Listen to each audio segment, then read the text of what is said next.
Balcony থেকে সেই রাতটায় আর রুমে যাইনি। রুমমেটদের আচরণ দেখে বুঝে যাই এরা আমার সাথে থাকতে চায় না আর। রান্না শেষে হামিদ একটা প্লেটে করে আমার জন্য খাবার নিয়ে আসে। ব্যালকনিতে বসে আমি কোনোভাবে দুমোট খাই। ওখানে বসেই সিগারেট ধরিয়ে এই অভিশাপ নিয়ে ভাবছিলাম কতটা অসহায় ছিলাম তা নিশ্চয়ই আপনারা উপলব্ধি করতে পারছেন। রাত পার হয়, ভোরে হামিদের ডাকে আমার ঘুম ভাঙে। চেয়ারে বসে কখন ঘুমিয়েছিলাম তা মনেও নেই আমার। আমি দেখছিলাম পুরোপুরি প্রস্তুত, আমাকেও প্রস্তুত হতে বলে। হামিদ একটা সিগারেট ধরায়, ততক্ষণে আমিও ফ্রেশ হয়ে আসি আর দুজন মিলে রওনা করি কবিরাজের বাড়ির উদ্দেশ্যে। ওনাকে কবিরাজ না বলে হুজুর বলাটাই উত্তম হবে। কথাটা কেন বললাম জানতে পারবেন। হামিদ সহ রিকশায় করে 15 মিনিটের রাস্তা পার করি। ভোর সকাল 6টায়, শহরটাও যেন ঘুমন্ত। আশেপাশে কয়েকজন লোক ব্যতীত কিছু নেই, কিন্তু এই অল্প সংখ্যক লোকদের ভিড়েও আমার প্রচুর হয়রান লাগছিল। রিকশা চলছে, এমতাবস্থায় রিকশার সামনে একটা কুকুর এসে দাঁড়িয়ে যাচ্ছে। রিকশা চালক কোনোভাবে কুকুর এড়িয়ে গেলে একই কুকুর আবার রিকশার সামনে কোথা থেকে যেন চলে আসে। একটা সময় মানুষ আসতে শুরু করলো, রাস্তা পারাপার করছে, কিন্তু আমাদের সামনেই পথচারীরা পড়ে যাচ্ছে বারবার। রিকশা থামাতে হচ্ছে কয়েকবার, আবার কিছু দূর যেতে না যেতে রিকশার চাকা ফেটে যায়। রিকশা চালক নেমে দেখে নতুন চাকায় হাওয়া নেই। তিনি ওই ভাড়া নিয়ে আরও একটি রিকশায় আমাদের তুলে দেন। এইভাবে ভিন্ন বাধা আসতেই লাগলো। মনে হচ্ছিল কোনো এক শক্তি আমাকে আটকিয়ে দিচ্ছে, যেতে দিচ্ছে না। আমার মন মানছে না। বারবার মনে হচ্ছিল হুজুরের কাছে যাব না। আবার ভাবছি না যাওয়ার তো কোনো কারণ নেই, তার মানে আমাকে সেই শয়তান আটকাচ্ছে। তবুও আমরা পৌঁছে যাই গন্তব্যে। ঢাকা কোনো এক মসজিদের ইমাম তিনি, পরিচয় গোপন রাখতে বলা হয়েছে তার। হামিদ হুজুরকে সালাম দিয়ে আমাকে পরিচয় করিয়ে দেয়। তবে হামিদও যে খুব চেনে তাকে সেটি ভুল হবে। হয়তো আলাপ শুধু ফোনেই হয়েছিল তাদের, আজই তাদের প্রথম দেখা। হুজুর মসজিদের সামনে আমাদের জন্যই অপেক্ষা করছিলেন। এরপর আমাদের নিয়ে চলে যান মসজিদের 2য় তলায়। আমি দেখতে পাই হুজুরদের থাকার জন্য 2টা রুম আছে, হয়তো এখানেই ওনারা থাকেন। আমি সহ ভিতরে যাবার পর হুজুর আমাদের চেয়ারে বসালেন। এরপর আমার সামনে আরেকটা চেয়ার নিয়ে বসে আমাকে জিজ্ঞাসাবাদ করতে লাগলো তিনি। আমার পুরো কথা শুনে হুজুর বললেন, এইবার তোমাদের আমি একটা বিষয় ক্লিয়ার করি। এই যুগে অনেকে ভুল করে এ নিয়ে, কারো স্বামী যদি চলে যায়, মানে সংসার থেকে মন উঠে যায়, তখন তারা মনে করে ব্ল্যাক ম্যাজিক করা হয়েছে, আর স্বামীকে ফেরানোর জন্য যায় কোনো কবিরাজের কাছে। এটিও যে এক ধরনের ব্ল্যাক ম্যাজিক তা বেশিরভাগ মানুষই জানে না। একটা মানুষকে কুফরি করা যে পাপ, তা কাটানো আরেক পাপ। তবে এখানে ভিন্ন কথা আছে। কোনো কবিরাজের দ্বারা যদি তোমরা কাউকে ব্ল্যাক ম্যাজিক করো, তবে তোমার আর কবিরাজ দুজনেরই পাপ হবে। আর যদি তা কাটানোর জন্য কোনো কবিরাজের কাছে যাও, তবে শুধু কবিরাজেরই পাপ হবে। যে কাটাতে যাবে তার কোনো পাপ হবে না। আমি জানি না কুফরি জেনেও অনেক মুসলিম হুজুর কেন এই ব্ল্যাক ম্যাজিক করে।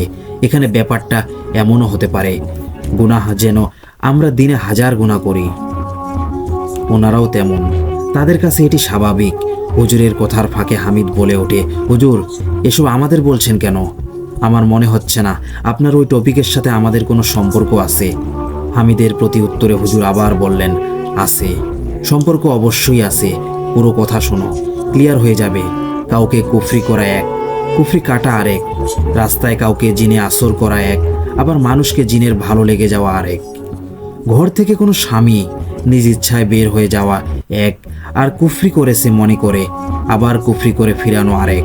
শয়তানকে ঠাঁই দেওয়া এক, আর শয়তান নিজে এসে ঠাঁই নেওয়া আরেক। এই পুরো সার্কেলকে মানুষ ব্ল্যাক ম্যাজিক বলেই চালিয়ে দেয়। পুরো সার্কেলে থাকা সমস্যাগুলোর ভিন্ন তরিকা রয়েছে।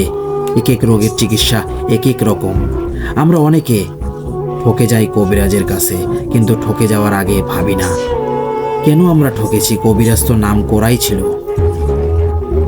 তার মানে কোনো চিকিৎসা কোথায় করা উচিত আমরা তা বুঝি না। শুধু এতটুকুই বুঝি, ভালো কোনো কবিরাজ। তোমরাও এখানে এই ভুলটাই করেছো। বিপদ থেকে রক্ষা হতে এসে আরও বড় বিপদে পড়েছ। তোমাদের কেস হচ্ছে জিন নিজে এসে ঠাঁই নিয়েছে। রাফি ভাই চাইলেও সে যাচ্ছে না, অর্থাৎ এই জিনকে বন্দি করা। কিন্তু ওই যে আমল ভিন্ন হয়, সব জিনকে একই সারি বা একই উচ্চারণে বন্দি সম্ভব নয়, একেবারেই সম্ভব নয়। আমি সেই জিনদের তারাই যারা গাছে থেকে একটা পথিকের গায়ে আসর করেছে বা মাঝরাতে তাদের খপ্পরে পড়ার পর আসর করেছে, আবার অনেক মেয়েকে জিনের ভালো লেগে যায়। সেটিও ঠিক করতে পারি। তোমাদের যে কেস সেটি হচ্ছে শক্তিশালী এক শয়তানকে তোমরা ডেকেছো। তোমরা বলতে রাফি তুমি ডেকেছো, ঢাকার পরেই সে এসেছে, কিন্তু তোমার ইচ্ছায় এলেও সে যাবে নিজের ইচ্ছায়। এখানে তোমার কোনো শক্তি নেই তাকে তাড়ানোর, আর সে তখনই যাবে যখন তোমার প্রাণ যাবে। নিজের প্রাণ বাঁচাতে অন্যের প্রাণ কতদিন উৎসর্গ করবে? একটা সময় হতাশ হয়ে নিজেই ফেসে যাবে। হুজুরের ব্যাখ্যা শুনে পুরোপুরি আমার ঘিলুতে না ঢুকলেও কিছুটা বুঝতে পারলাম। অর্থাৎ কথা তারা এমন, জ্বর হলে জ্বরের ঔষধ নিতে হবে, ব্যথার না। হামিদ হুজুরকে আবার বলে, তো হুজুর আমাদের এখন করণীয় কি? হামিদের মাথায় হুজুর বললেন, টেকনাফের কোনো এক জায়গায়, গ্রামের নাম উল্লেখ করলাম না, এক হিন্দু কবিরাজ আছেন। তোমার দেহে থাকা জিনকে ওই বইয়ের মাধ্যমে শক্তিশালী বানিয়েছে একটা হিন্দু কবিরাজ। এই বইটি তৈরির পিছনে 4টা মৃত ব্যক্তির মাথা, 2টা বাচ্চা ছেলের হাতের আঙ্গুল আর বৃদ্ধ কোনো ব্যক্তির মাথার চুল ব্যবহার করা হয়েছে। সাথে রয়েছে ভিন্ন মন্ত্রতন্ত্র। কুফরি করেই এটি তৈরি করা হয়েছে। এই যুগে মানুষের ফোনকেও ব্ল্যাক ম্যাজিক করা হয়। হাতের ব্যাগ, বাসার পাউডার, ক্রিম, তেল ইত্যাদিতেও ব্ল্যাক ম্যাজিক করা হয়।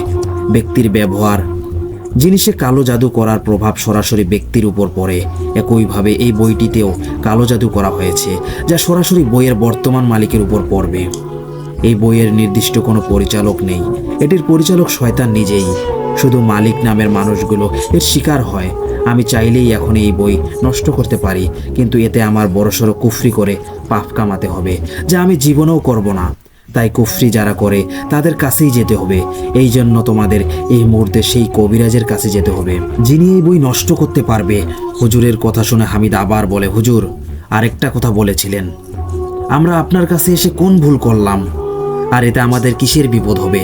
হামিদের প্রতি উত্তরে হুজুর ফের বললেন, আমার কাছে আসায় সেই শয়তান প্রচণ্ড ক্ষিপ্ত হয়েছে। রাফিকে যদি আমি বলি তবে এটি নিশ্চয়ই তুমি উপলব্ধি করতে পারবে। আমার কাছে আসার সময় সে তোমাকে বাধা দিয়েছে। আমার এখানে না আসার জন্য রাস্তায় অনেক রকম বাধা সৃষ্টি করেছে। হুজুরের কথার সাথে আমি সঙ্গে সঙ্গে সহমত জানাই।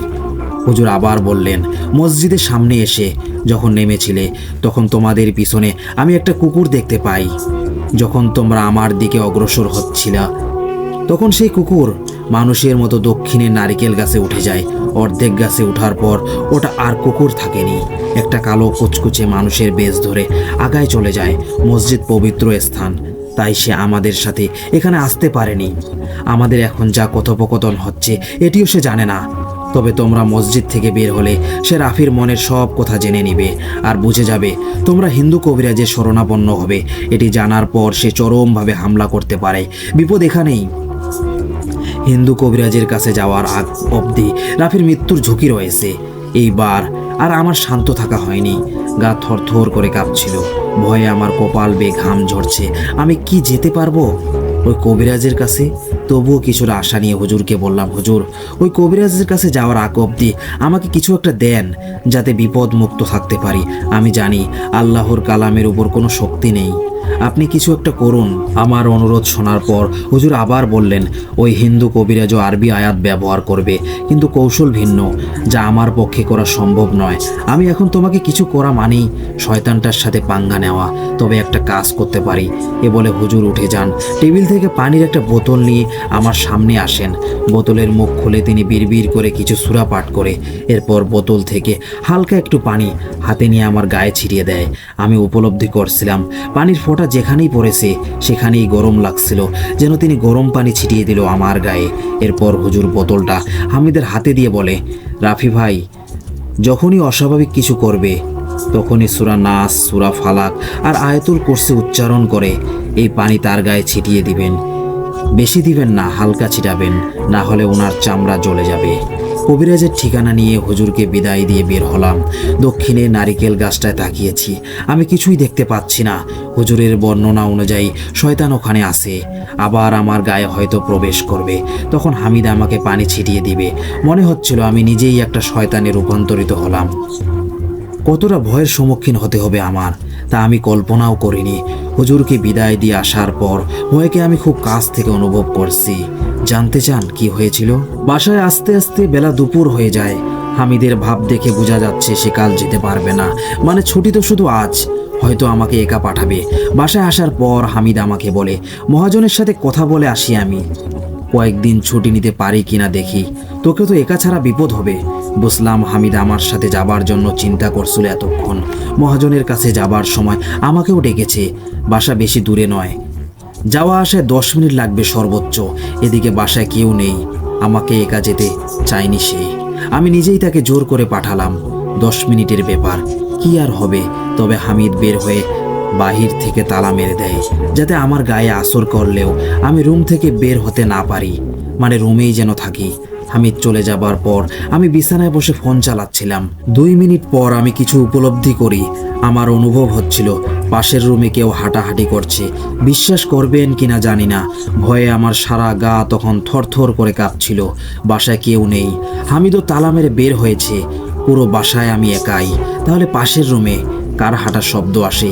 এ ভেবে আমি একটু সোজা হয়ে বসি, জানি হয়তো সে এসেছে। আশেপাশে তাকিয়ে দেখলাম বোতলটা নেই।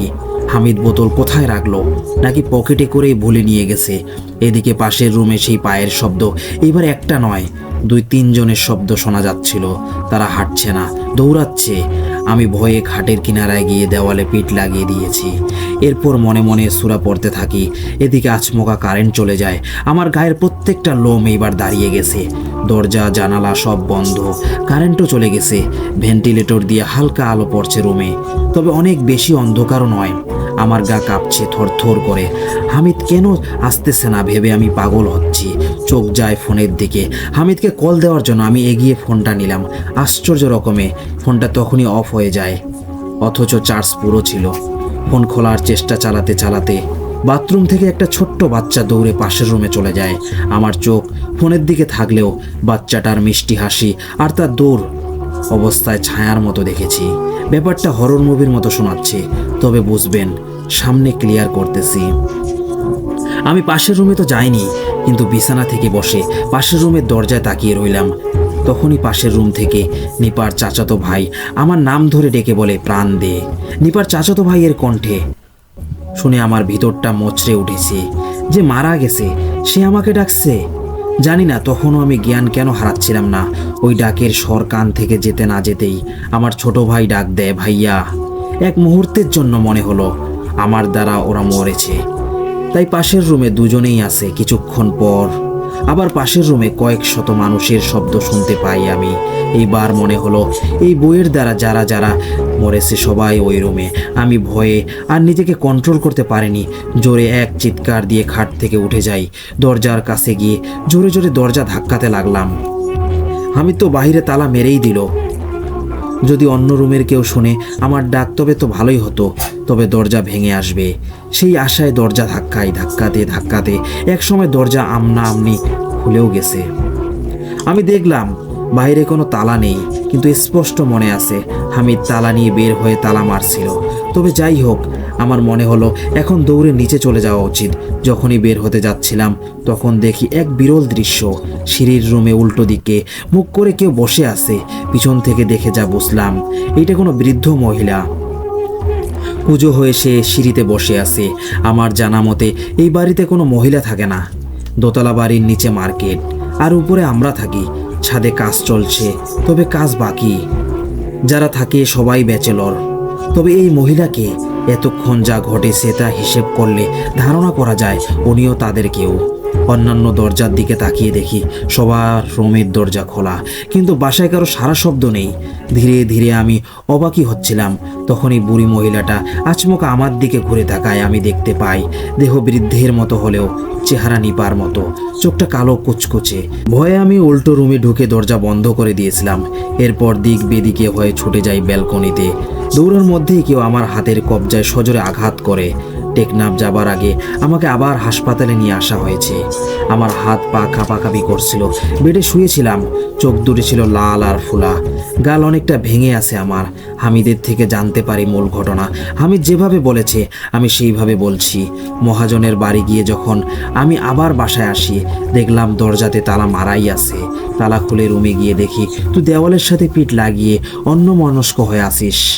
তোর পা কাঁপছিল। আর সারা দেহ দিয়ে ঘাম বের হচ্ছিল। চোখ দুটি ছিল প্রচণ্ড ভয়, আর মুখে বিড়বিড় করে কি যেন বলে যাচ্ছিলি। আমি তোকে অনেকক্ষণ ডেকেছি, তুই হুঁশে আসছিলি না। টেবিলে দেখলাম বোতলটাও পড়ে আছে। আমি বোতল নিয়ে সুরা পরে তোর গায়ে পানি ছিটিয়ে দিয়েছি। পানির ছিটকা পড়ার পর তুই চিৎকার দিচ্ছিলি। তখন আমি তোর হাতের কবজায় ধরি, তুই জ্ঞান হারাস। এতটুকু বলে হামিদ থামে। ডাক্তারের রিপোর্ট অনুযায়ী জানতে পারি আমি মানসিক ভারসাম্য হারাচ্ছি দিন দিন। অতিরিক্ত ভাবনা করি, তাই নিজেকে নিজেই হিপটোনাইজ করে ফেলেছি। শরীর দুর্বল থাকায় আমাকে স্যালাইন দিয়ে শুয়ে রাখা হয়েছিল। এদিকে সন্ধ্যা ঘনিয়ে এলো। 3 ঘন্টা পর ছাড়বে এখান থেকে। হামিদ আমার জন্য হোটেল থেকে খাবার আনতে যায়। হসপিটালের বেডে শুয়ে আমি আরও পাগল হচ্ছিলাম। নিপার নামটাই যেন ভুলতে শুরু করেছিলাম। তবে সেদিন হসপিটালের বেডে শুয়ে আমি তাকে প্রচণ্ড রকমের অনুভব করেছি। বুকটা ফেটে যাচ্ছে, মনটা চিৎকার দিয়ে কান্না করছে, যা শুধুই আমি অনুভব করছি। আমার সমাজের মানুষ দেখে আমার গাল ভেঙেছে কিনা, আর আপনারা হয়তো দেখেন নিজের হাত থেকে আমি বেঁচে আছি কিনা। আঘাত তো আমি নিপার থেকেও পাচ্ছিলাম, তাই ওর কিছু ঘটনা শোনাতে চাই। আজ থেকে 1 বছর আগে আমি তখন অনার্স 2য় বর্ষে। নিপা আমার জীবনে তখন মানসিক শান্তির ঔষধ ছিল। আচমকা নিপা জানিয়েছে ওর বন্ধুরা মিলে সিলেট ট্যুরে যাবে, সেখানে সবাই মেয়ে থাকবে। এই ব্যাপারটা নিপা তার ফ্যামিলিকে জানাতে পারবে না, কারণ তারা রাগ করবে আর ট্যুরের টাকাও দিবে না। আমার পরিবার তেমন ধনী নয়, বাবাকেও এই ব্যাপারে বলার সাহস হয়নি তখন। নিপার ট্যুরে যাওয়ার টাকা নেই, মানে সেটি আমাকে ব্যবস্থা করে দিতে হবে। আমি আমার রুমমেট একজনের সাথে রাস্তায় হকারের কাজ করেছি। 100 টাকার স্যান্ডেল 50 টাকায় পাওয়া যাচ্ছে বলে কড়া রৌদ্রে কাস্টমার ডেকেছি। রাতে আমার গলা ভেঙে যাওয়ায় 1 কাপ রং চা খাইনি আদা দিয়ে। টাকাটা জমিয়েছি নিপার খুশির জন্য। শুধু হকার না, আমার শখের ঘড়িটাও বিক্রি করেছিলাম। না, দামি ঘড়ি নয়, ওটা বিক্রি করে 200 টাকা পেয়েছি, সেটাও জমানো টাকার মধ্যে রেখেছিলাম। 8 দিন পর কাঙ্ক্ষিত দিনটা আসে।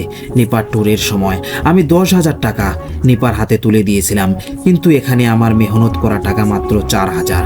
বাকি 6,000 আমি ধার করেছিলাম। ধারের টাকাটা ধীরে ধীরে শোধ করেছি। একই কাজ করে শোধ করেছি আমি। ট্যুর থেকে এসে যখন নিপা খুশিতে আমাকে জড়িয়ে ধরেছিল, বিশ্বাস করুন রং চায়ের আদা দরকার পড়েনি আমার। আমার সারা শরীরটা হালকা হয়ে যায়। এতদিনের শ্রম কষ্ট সবটা এক মুহূর্তেই ভুলে যাই আমি। সে আমার ভালোবাসা ছিল, এতটাই কাছের ভালোবাসা ছিল। আপনারা আমার ভৌতিক যন্ত্রণাগুলো শুধু উপভোগ করছেন, কিন্তু আমার মাঝে এর চেয়ে অধিক যন্ত্রণা বিদ্যমান রয়েছে, তা আমি বলে প্রকাশ করতে পারছি না। সেই নিপা আজ অন্যের স্ত্রী, সেই নিপা অন্যের বিছানায় শুয়েছে, সেই নিপা আমাকে ভুলে গিয়ে একটা অচেনা মানুষকে আপন করে নিয়েছে। আজ কতদিন তার সাথে আমার কথা হয় না, কতদিন তার সাথে রাত জাগা হয় না, কত সকাল তাকে নিয়ে আমার শুরু হচ্ছে না, কতদিন তার হাতটি ধরি না। কথা দিয়েছিল আমাকে ছেড়ে যাবে না কখনো, যত ইচ্ছে ছিল তাকে নিয়ে আমার। সবটাই আমার লুকিয়ে পড়া চোখের জলে ভেসে যাচ্ছে। শুধু আমি জানি আমি তাকে কতটা ভালোবেসেছিলাম। ওর স্মৃতিগুচ্ছ আমাকে পুরো তুচ্ছ করে দিচ্ছিল। হসপিটালের বেডে শুয়ে নিপার এই স্মৃতিগুলো ভেবে যাচ্ছিলাম। হামিদ আসে রাত 8টার দিকে। দেরি হবার কারণটা আমি সেদিন জানি না, জেনেছি পরে। আমাকে টেকনাফ নিয়ে চিকিৎসা করতে অনেক টাকা লাগতে পারে, সেই কারণে মহাজনের কাছে গিয়ে বসেছিল। বেতন নিয়ে আস্তে আস্তে দেরি হয়েছে তার। যেহেতু মাস শেষ হয়নি, তাই অনুরোধ করে আগে বেতন নিয়েছে। আমি সরাসরি কখনো তাকে বলতে পারিনি, তবে আজ বলছি, আমি তোকে সত্যি অনেক ভালোবাসি বন্ধু। আমার বিপদে আমি শুধু তোকেই পেয়েছি। এই মুহূর্তে তোকে জড়িয়ে ধরে কান্না করতে মন চাচ্ছে আমার, যে নিপার জন্য আমি তোর সাথে আড্ডা দিতাম না, যে নিপাকে ফুচকা খাওয়ার জন্য তোর পকেট কাটতাম আমি, যে নিপাকে সময় দেওয়ার জন্য তোকে সময় দিতাম না। নিপা ধোকা দিবে বলায় আমি তোকে একবার ধমকও দিয়েছিলাম, কয়েকদিন কথাও বলিনি। তুই ক্ষমা চেয়ে নিজেই আমার সাথে পরে যোগাযোগ করেছিলি। আল্লাহর কসম করে বলছি বন্ধু, তোর 2টা পা ধরে আমার এখন শুয়ে থাকতে মন চাচ্ছে। বেঈমান ঠিকই চলে গেল, কিন্তু তুই রয়ে গেলি আমাকে বাঁচাতে। যদি আমি বেঁচে থাকি, আমাকে সরাসরি এসে অনেকগুলো আঘাত করিস। আমি তোকে সত্যিই অনেক ভালোবাসি, অনেক ভালোবাসি বন্ধু। হামিদ খাবার এনে নিজের হাতে আমাকে খাইয়ে দেয়। খাওয়ানোর সময় হামিদ দেখতে পায় আমার চোখে পানি। আমি নিজেও তার চোখে পানি টলমল করতে দেখেছি। কি যেন ভেবে হামিদ ভাতের প্লেট টেবিলে রাখে। আমি ওর দিকে তাকিয়েছিলাম শুধু। একটা দীর্ঘ শ্বাস নিয়ে হামিদ বলে, বয়সে আমি তোর অনেক বড়, তবুও তোর সাথে বন্ধুর মতো থাকি। যে জীবন তুই এখন পাড়ি দিচ্ছিস, এই জীবন আমিও পার করেছি। তবে আমার গল্পে ব্ল্যাক ম্যাজিক ছিল না, ওই নারীটাই ছিল আমার ব্ল্যাক ম্যাজিক। পড়াশোনা ছেড়ে একটা দোকানে 12,000 টাকার চাকরি করি, অথচ এই জীবন আমি চাইনি কোনোদিন। মেয়েটাও আমাকে অনেক স্বপ্ন দেখিয়েছিল, অনেক ভালোবাসতো। আমিও ভাবতাম ওর মতো কেউ আমাকে কোনোদিন ভালোবাসতে পারবে না। কিন্তু কি হলো যখন সে জানলো আমার বাবা কৃষক, আমাদের ঘর বাড়ি টিনের তৈরি, বলতে গেলে মধ্যবিত্ত। সেদিন থেকে সে কেমন যেন হয়ে গিয়েছিল। কয়েকদিন অবহেলা করার পর দেখলাম আমাকে সে ফেসবুক থেকে ব্লক করে দিয়েছে। নাম্বারে কল দিয়েছিলাম, ওটাও ব্লক। অন্য নাম্বার থেকে কল দিলে সে আমার কণ্ঠ শুনেই কল কেটে দিত। আমি পাগলের মতো তাকে বিভিন্ন নাম্বার থেকে কল দিয়ে মানিয়ে নিতে চেয়েছি। বিরক্ত হয়ে সে সিমটাই বন্ধ করে দেয়। গিয়েছিলাম তাদের বাড়ি, তবে অনেক দেরি হয়ে গিয়েছিল। আমার শখের নারীটা 1 মাস আগেই একটা সরকারি চাকরিওয়ালাকে বিয়ে করে ফেলেছে। আমি জানতেও পারিনি। হাল ছেড়ে দিয়েছি, পড়াশোনাও ছেড়ে দিয়েছিলাম। বাবা কৃষিকাজ করে আমার পড়াশোনার টাকা চালাতো। ওই সময় তিনিও অসুস্থ হয়ে যায়। সংসারের বড় ছেলে আমি।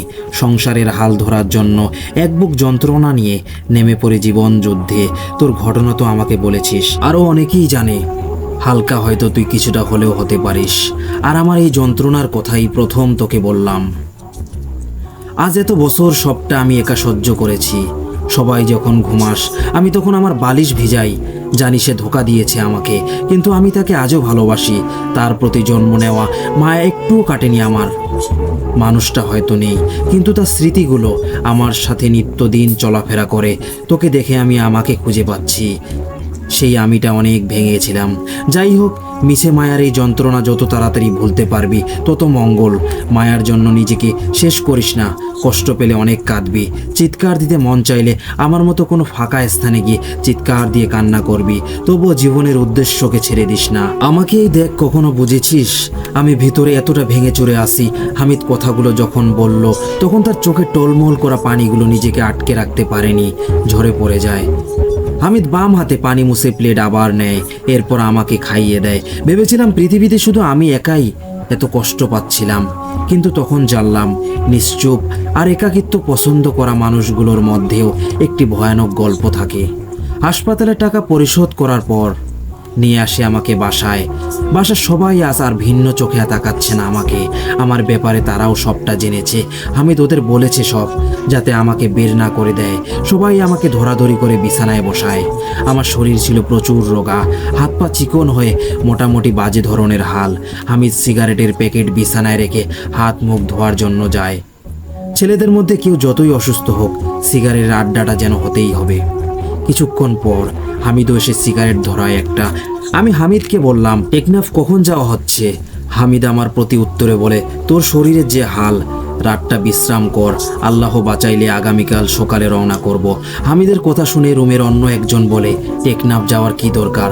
আমার পরিচিত যাত্রাবাড়িতে একজন কবিরাজ আছে, তার কাছে নিলেই তো হয়। ওনার অনেক নাম, সবাই নাকি তার কাছে উপকার পায়, কিন্তু টাকাটা বেশি চায়। ওর কথা শুনে হামিদ বলে, একটা মানুষের জীবনের চেয়ে টাকাটা তো মূল না। আর টেকনাফের থেকে যাত্রাবাড়ি কাছে আসে, তাহলে তো এইটা আরও ভালো হয়। কাছে ধারে কবিরাজের সন্ধান পাওয়ায় আবারও বেশ ভালো লেগে যায় আমার কাছে। তার মানে সুস্থ হব আমি, আগের মতো আবার জীবন খুঁজে পাবো আমি। এই ব্যাপারটা ভাবতেও তখন খুশি লাগছিল। আপনারা ভালো আছেন, তাই হয়তো আপনারা বুঝবেন না মৃত্যুর মুখ থেকে বাঁচতে চাওয়ার খুশিটা কেমন। সবাই না, আমি জানি অনেকে ভালো নেই। মোটামুটি সবটা ঠিক চলছিল। সকালেই তো কবিরাজের কাছে চলে যাব, আর আমিও ঠিক হয়ে যাব। এটি ভাবতে যতটা সোজা, সামলানো ততটাই কঠিন। আমি ভুলেও গিয়েছিলাম সকালটা আস্তে আস্তে আমাকে রাত পার করতে হবে, পুরো একটা রাত। এই রাতটা আমার জন্য মোটেও স্বাভাবিক ছিল না। সেদিন সবাই আড্ডা দিতে দিতে রাত প্রায় 1টা বেজে যায়। ঘুমাতে ঘুমাতে 1টা 20 মিনিটের মতো লেগেছে। আমিও হামিদের পাশে গভীর নিদ্রায় ছিলাম, কিন্তু ঘুমের মধ্যে মনে হলো আমার পা ধরে কে জানি টানছে। তার হাতের স্পর্শে আমি ঘুম থেকে জাগ্রত হয়ে যাই। শুয়ে থাকা অবস্থাতেই পায়ের দিকে তাকাই, দেখতে পাই কোনো একটি বৃদ্ধ অবয়ব আমার পা নিয়ে কিছু কিছু করছে। ভয়ে আমি গায়ে যত শক্তি ছিল তা দিয়ে অন্য পায়ে সজোরে লাথি মারি। আমার পায়ের আঘাতে সেই অবয়ব ছিটকে পড়ে দেওয়ালের উপর। আমি তখনও সেই অবয়বের দিকে তাকিয়েছিলাম। সে দেওয়ালে ধাক্কা খেয়ে পড়ার পর কুকুরের মতো লাফিয়ে জানালা দিয়ে বের হয়ে গেল। ততক্ষণে আমার নাড়াচাড়ার শব্দে হামিদ উঠে যায় ঘুম থেকে। সে উঠেই লাইট জ্বালায়, রুমে লাইট জ্বলে ওঠায়। রুমমেটের আরও 2 জন উঠে গেছে, বাকিরা ঘুম। হামিদ শহরা আমার মুখে ভয়ের ছাপ দেখতে পায়। আমার সারা দেহ থরথর করে কাঁপছিল, আর ঘাম তো আসেই। আমি শুধু ভাবছি, জানালার মধ্যে লোহা আছে, এই ছিদ্রে হাত ঢোকাতেও সমস্যা হয়ে যাবে। এখানে এত বড় একটি অবয়ব কিভাবে বের হলো? পরক্ষণে মনে হলো আমার এটা এমনিতেই বাতাস, তাদের কাছে এটি কিছুই নয়। আমি হামিদকে আর এটি শেয়ার করিনি। রাতে কিছু হয়নি। আর ভোরে উঠে আমরা রওনা করি যাত্রা বাড়ির দিকে। আমরা এখনো ভুল করতে যাচ্ছিলাম, কিন্তু তার টের পেয়েছি 2 দিন পর। এই 2 দিন পর আমার চোখ থেকেও রক্ত বের হতে শুরু করে। কবিরাজের বাড়িতে যাই আমরা। যাত্রাবাড়ির কোনো একটা ফ্ল্যাটে তার বাসা। আমাদের উপস্থিতি দেখে সেই কবিরাজের একজন লোক এসে বলে, রোগীকে। ওনার কথা আমি একটু সামনে গিয়ে দাঁড়াই। লোকটা বলে, রোগী আসুন আমার সাথে, বাকিরা এখানে দাঁড়ান। ড্রয়িং রুমে কয়েকটা সোফা আছে। আমার সাথে যাওয়া রুমমেট আর হামিদ সোফায় বসে। লোকটা আমাকে নিয়ে যায় একটা কক্ষে। রুমে ঢোকার পর দেখি পুরো রুম লাল। অবাক হওয়ার তেমন বিশেষ কারণ নেই, লাল লাইট লাগিয়েছে সে, তাই রুম লাল হয়ে আছে। রুমের মধ্যে একজন বয়স্ক লোক বসে আছেন, চুল দাড়ি ভালোই বড়। ওনার সামনে একটা ছোট্ট বক্স আছে, বক্সের উপর কিছু কাগজের টুকরো, সেই টুকরোয় কিছু লিখছে। আমি যতটুকু বুঝলাম, এসব ব্ল্যাক ম্যাজিক করার ক্ষেত্রে বিভিন্ন তাবিজে লেখা হয়। যে লোক আমাকে নিয়ে আসে সে ওই কবিরাজের সামনে আমাকে বসতে বলে। আমি বসি। এরপর লোকটা দরজা খুলে চলে যায়। আমার কিছুটা ভয় ভয় অনুভব হচ্ছিল তখন। কবিরাজ আমার উদ্দেশ্য করে বলে, সমস্যা বলো তো আমাকে। আমি কবিরাজকে সত্যি সত্যি সবটা বলেছি। উনি আমার সব কথা শুনে বক্সের উপরে একটা পাত্র রাখে। পাত্রের ভিতরে জেলি জাতীয় কিছু আছে। এরপর উনি আমার চোখের দিকে তাকিয়ে ওনার হাতটা উপরে তোলে। সাথে সাথে হাওয়ায় ভেসে একটা তসবি ওনার হাতে উড়ে চলে আসে। উনি তসবি খপ করে ধরে কিছু আরবি উচ্চারণ করে যাচ্ছিলেন। আমি পুরোপুরি হতবাক। হাতের ইশারায় উনি তসবি ভাসিয়ে আনলো। নাকি রুমে থাকা কোনো জিন তার হাতে তসবি ছুঁড়ে দিয়েছে। আমার ভাবনার মাঝে কবিরাজ আমাকে বলে, সেই বই নষ্ট করা যাবে, তবে 25,000 টাকা লাগবে। এখন দিবা 5,000, বাকি 20,000 টাকা দিবা কাজের পরে। আমি ওনার কথায় রাজি হয়ে যাই। তিনি আমার নাম, বাবার নাম, আমার মায়ের নাম নিলেন। এরপর একটা কাগজে কিসব লিখে তা একটা তাবিজের মধ্যে ঢুকালেন। এরপর একটা মোমবাতির গলে যাওয়া অংশ তাবিজের মুখে ঢেলে দিয়ে তার মুখ বন্ধ করে দেন। তাবিজটা ওনার সামনে থাকা বক্সে রেখে তিনি আমাকে বললেন, এই তাবিজ কাইতুন দিয়ে কোমরে বেঁধে দিবা, ইনশাআল্লাহ তোমার কোনো ক্ষতি হবে না। এতটুকু বলে ছোট পাত্র থেকে জেলির মতো দেখতে কালো কিছু কাজল নেয়। সেই কাজল আমার চোখের পাতার উপর মেখে বলে, তোমার চোখে সে আর দেখা দিতে পারবে না। আমি খুশি হই। কিছুক্ষণ পর টাকা চাইলেন, আর আমি উঠে হামিদের কাছ থেকে টাকা এনে দিলাম। কবিরাজের বাড়ি ছেড়ে আস্তে আস্তে বিকেল হয়ে যায়। আমরা বাজারে গিয়ে কাইতন কিনেছি, আর হামিদও ছুটি নেওয়ায় বাইরে কিছু সময় কাটিয়েছি। বাসায় এসে যখন আমি ফ্রেশ হতে যাই, ওয়াশরুমের দরজা খুলতেই দেখি গত রাতের সেই অবয়ব উল্টো দিকে মুখ করে দাঁড়িয়ে আছে। আমি কিছু বুঝে ওঠার আগেই সে ভেন্টিলেটর দিয়ে বাইরে চলে যায়। চোখের পলক ফেলার আগেই এটি ঘটেছে আমার। আমি হা হয়ে দাঁড়িয়েছিলাম, প্রত্যাশায় ছিলই না এমন কিছু দেখব। কোমরে তাবিজ আছে, চোখে কবিরাজ কিসব লাগিয়ে দিল। ওনার কথা মতো চোখে দেখাও দিবে না, তবে আমি দেখলাম কিভাবে? ওয়াশরুমে না গিয়ে আমি উল্টো হেঁটে যাই। হামিদকে সবটা শেয়ার করার পর হামিদ কিছুক্ষণ ভাবনা করে। এরপর যে আমাদেরকে সেই কবিরাজের নাম্বার দিয়েছে তাকে কল করে, কিন্তু লাভ হয় নাই। সে একটা কথাই বলে, আমি ওনার সম্বন্ধে শুনেছি, অনেক ভালো কবিরাজ, এমন তো হবার কথা নয়। আমিও হামিদকে তসবির ব্যাপারটা ক্লিয়ার করি। ওনার কাছে আসলেই অলৌকিক ক্ষমতা আছে, এটাই বোঝাই। কিন্তু হামিদ তসবির কথা শুনে বলে, যা ধোঁকাবাজের হাতে পড়েছি। ওই তসবির ব্যাপারটা ধোঁকা। এটি সিলিংয়ের উপরে থাকা কোনো মানুষ ছুঁড়ে মারে, যেটা তুই জিন ভেবেছিস। এরকম একটা ভিডিও আমি দেখেছিলাম, সাংবাদিকরা ধোঁকাবাজির চিত্র লাইভ ধরেছে। শিট, তখন বলতে পারলি না? আমি তখনই ধরতাম তাকে। হামিদের কথা শুনে সব আশা ভেঙে যায়। 5,000 টাকাও জলে চলে গেল। তাহলে হামিদ আবার বলে, ওই কবিরাজ কাজের পর 20,000 টাকা নেবে বলেছিল। এটা শুধুই বাহানা, ওর দরকার ছিল 5,000-এরই। এখন কল দিলে বলবে আজ হবে, কাল হবে, পরশু হবে, তাবিজের এ সমস্যা ও সমস্যা, ঠিক করতে এ লাগবে সে লাগবে, মানে আরও টাকা খাবে। যখন তুই ক্লান্ত হয়ে যাবি তখন নিজে থেকে আর কোনো ডিস্টার্ব করবি না তুই তাকে। আমার পরিচিত অনেকের সাথে এমন হয়েছে, এইভাবে তারা বেঁচে যায়। এমন এক পরিস্থিতিতে ছিলাম, সেখানে আবার এমন ঠকবাজের হাতে পড়লাম। ব্যাপারটা মোটেও মেনে নেওয়ার মতো ছিল না। টেকনাফে যে কবিরাজ, তার কাছেও যেতে পারবো না এখন। আজ 5,000 সহ এক্সট্রা আমাদের 2,000 খরচ হয়েছে, মোট 7,000 টাকা। হাতে 5,000 টাকা আছে। এ টাকা নিয়ে টেকনাফ যাওয়া যাবে না ভুলেও, তাও দুজন মানুষ। আমি আমার বাসা থেকে এই বিষয়ে হেল্প চাইতে পারি না, কারণ আমার নিজের ভাই আমার জন্য মরেছে। এটি যদি মা বাবা জানে তবে আমাকে পুত্রত্যাগ করে দিবে। ভাবনার মাঝে হামিদ বলে, মিথ্যে বলে তোর বাবার কাছে টাকা চেয়ে দেখ কি হয়। অন্য কাজের বাহানা দিয়ে আমি আমার 12,000 টাকা বেতন তো নিয়েই নিলাম। এই মাসে বাড়িতে টাকা দিতে পারবো না, তার মধ্যে আলাদা টাকা কোথায় পাবো? আমি হামিদের কথা মতো বাবার থেকে টাকা চাই। কলেজের ফি আর বইয়ের বাহানা দিয়েছিলাম। বাবা জানান 2 দিন পর টাকা পাঠাবে 10,000। ছোট ভাইয়ের মিলাদ আর আমার আসার ভাড়া বাবদ দিয়ে ওনার পকেটে টাকার সংকট। আমি আশাহত হই। হামিদকে ব্যাপারটা জানানোর পর হামিদ বলে 2 দিন পরেই যাবে টেকনাফ। হামিদ চলে যায় ফ্রেশ হতে। আমি রুমে বসে ফোন চালাচ্ছি। কিছুক্ষণ পর হামিদ ওয়াশরুম থেকে বের হয়ে ব্যালকনিতে চলে যায়। আমি জিজ্ঞেস করলাম ফ্রেশ না হয়ে যাচ্ছে কোথায়, কিন্তু কোনো উত্তর দেয়নি হামিদ।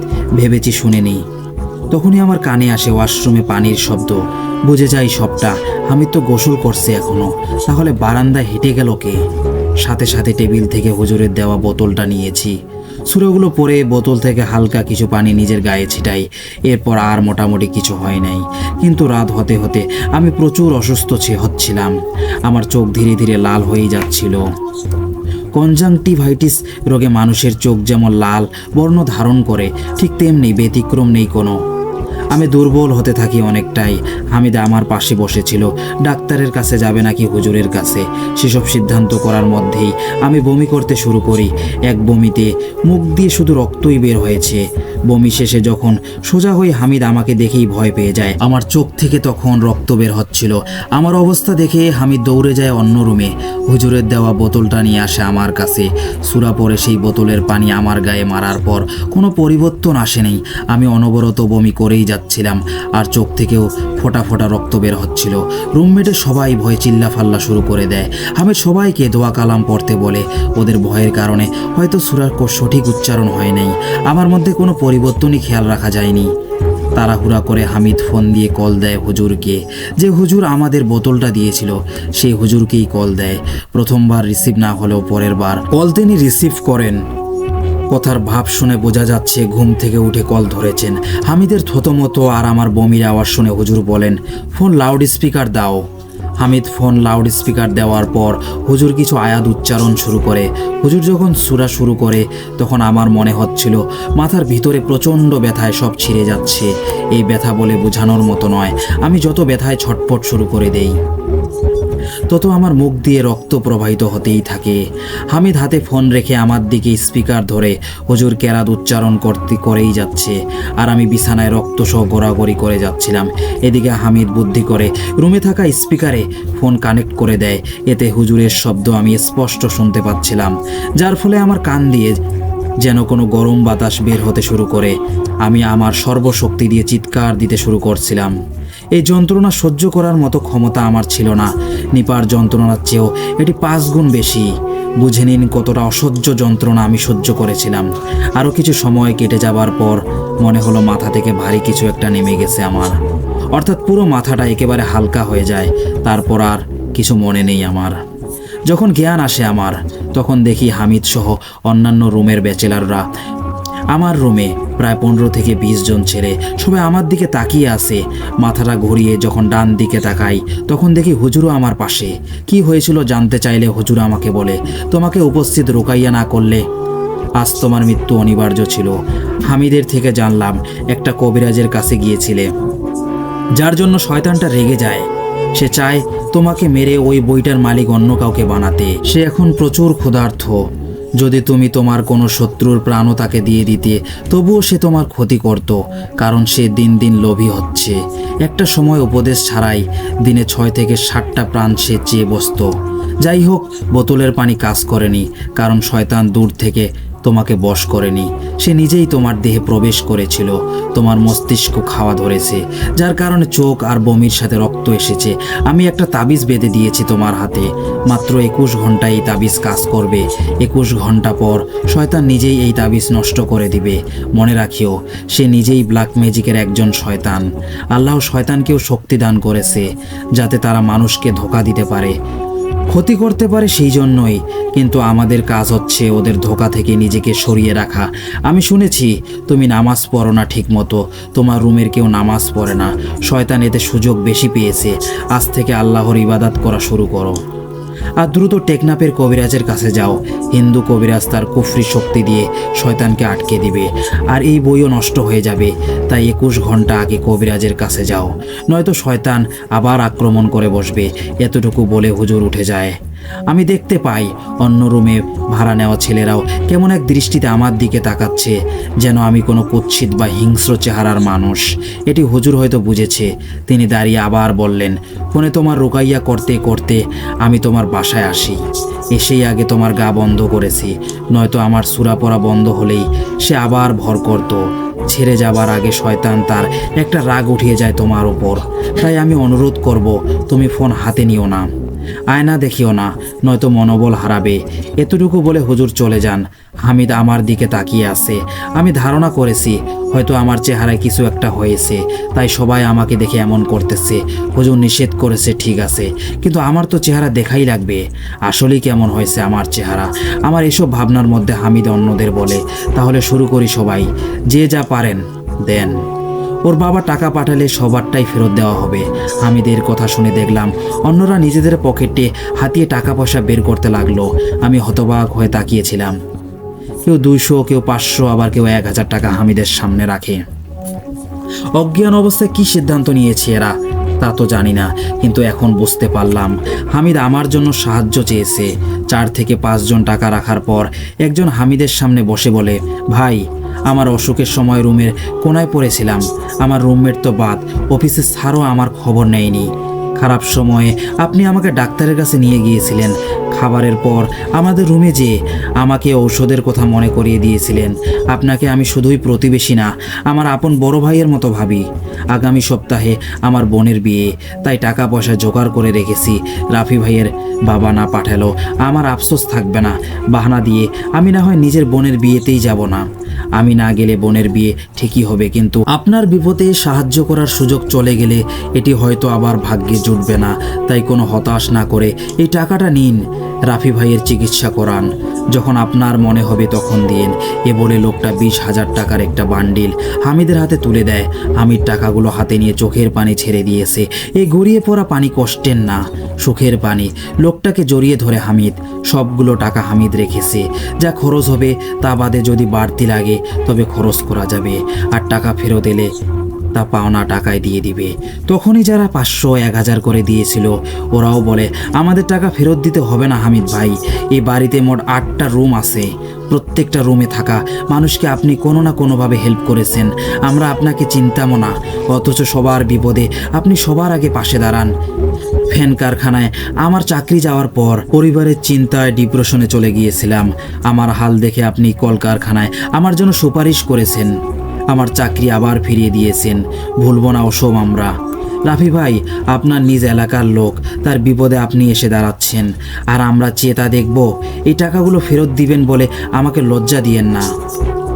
মাস শেষে সবাই বেতন পাবো। সিদ্দিকের বোনের বিয়েতে ওই 20,000 টাকা আমরাই তুলে দেব। যদি অনুমতি দেন, রাফি ভাই সুস্থ থাকলে সবাই মিলে সিদ্দিকের বোনের বিয়েতে যাব আমরা।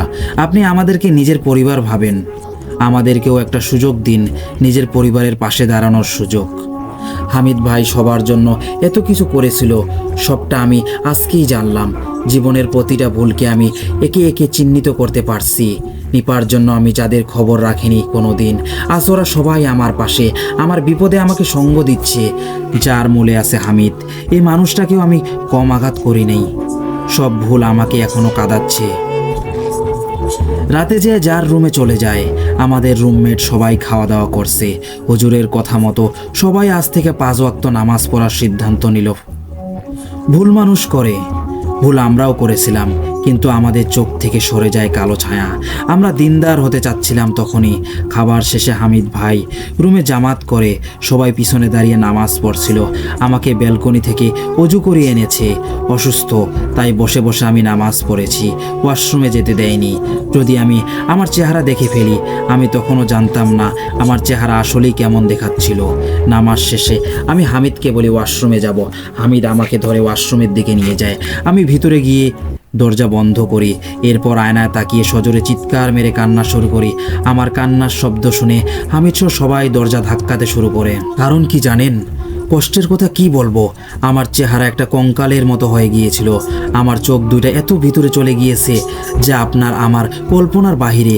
200 বছরের কোনো বৃদ্ধের চোখ যতটা গভীরে চলে যায়, ঠিক তেমনি হয়ে যায় আমার চোখ।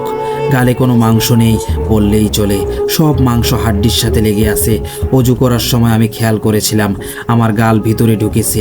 আগে থেকে জানতাম আমি রোগা হচ্ছি, কিন্তু মুহূর্তে এতটা ভয়ানক হয়ে যাব তা আমার কল্পনার বাইরে ছিল। নিজের চেহারা দেখে নিজে গলা ফাটিয়ে কান্না শুরু করে দিয়েছিলাম।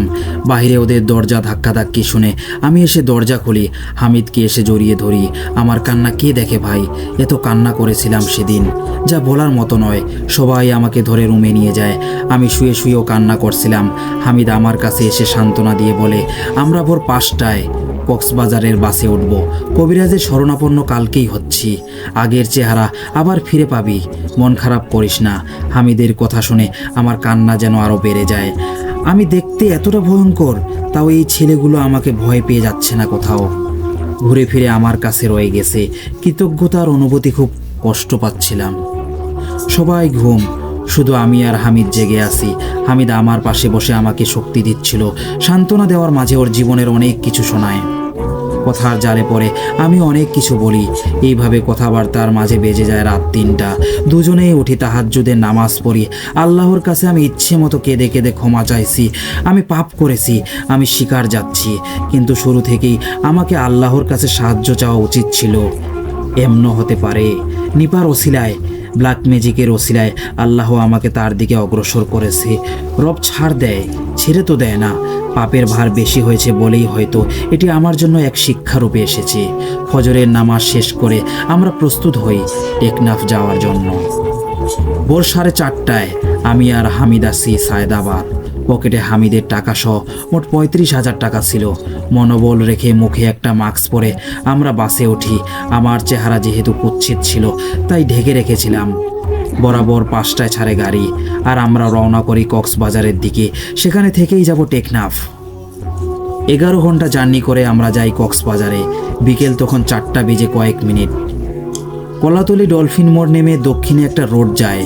মেরিন ড্রাইভ রোডে সোজা গেলেই টেকনাফ পৌঁছাবো। সেখানেও কিছু ধোঁকাবাজে চক্করে পড়েছিলাম। সিএনজি ভাড়া চেয়েছিল 5,000 টাকা। পরে আমরা এদিক সেদিক জিজ্ঞেস করে উঠেছিলাম নীলদরিয়া নামক একটা গাড়িতে। ভাড়া ছিল 300, মোট 600 টাকা মাত্র। বহু ক্লান্তি আর বাধা পেরিয়ে আমরা চলে যাই টেকনাফ। এদিকে হুজুরের দেওয়া ঠিকানা টেকনাফ বলায় আমরা ভেবেছি বাজারের আশেপাশে কবিরাজের বাড়ি, কিন্তু গুগল ম্যাপ করে দেখি টেকনাফ বাজার থেকে ভিতরে আরও 30 মিনিটের পথ। ওই রাস্তায় কোনো বাস বা সিএনজি চলে না।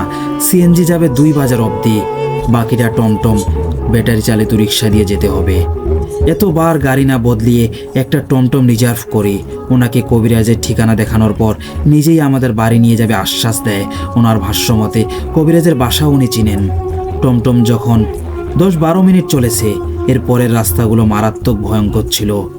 মানে 2 পাশে পাহাড় আর মাঝখানে ভাঙা একটা রাস্তা। সেই রাস্তা দিয়েই তিনি আমাদের নিয়ে যাচ্ছিলেন। আশেপাশে কোনো আলো দেখা যাচ্ছিল না, অন্ধকার, চারপাশ নির্জন। আমার সন্দেহ হয় কিছুটা। গুগল ম্যাপ করে আমি ওই কবিরাজের এলাকার নাম সার্চ করে দেখি ভিন্ন। টমটম ড্রাইভার আমাদের ভুল পথে নিয়ে যাচ্ছে। মানে ফেলে আসা একটা বাজারের ডান দিকে যেতে হতো। উনি বাম দিকের রাস্তায় এসে আমাদের জঙ্গলে নিয়ে যাচ্ছে। বুঝতে বাকি নেই ড্রাইভার আমাদের কোথায় নিয়ে যাচ্ছে। হামিদ আর আমার বুক থরথর করে কাঁপছিল তখন। এসব ভাবনার মধ্যে টমটমের আলোয় আমরা দেখতে পাই কিছু দূর সামনে 3টা লোক দাঁড়িয়ে আছে। তারা হাতের ইশারায় টমটম ড্রাইভারকে ডেকেছে।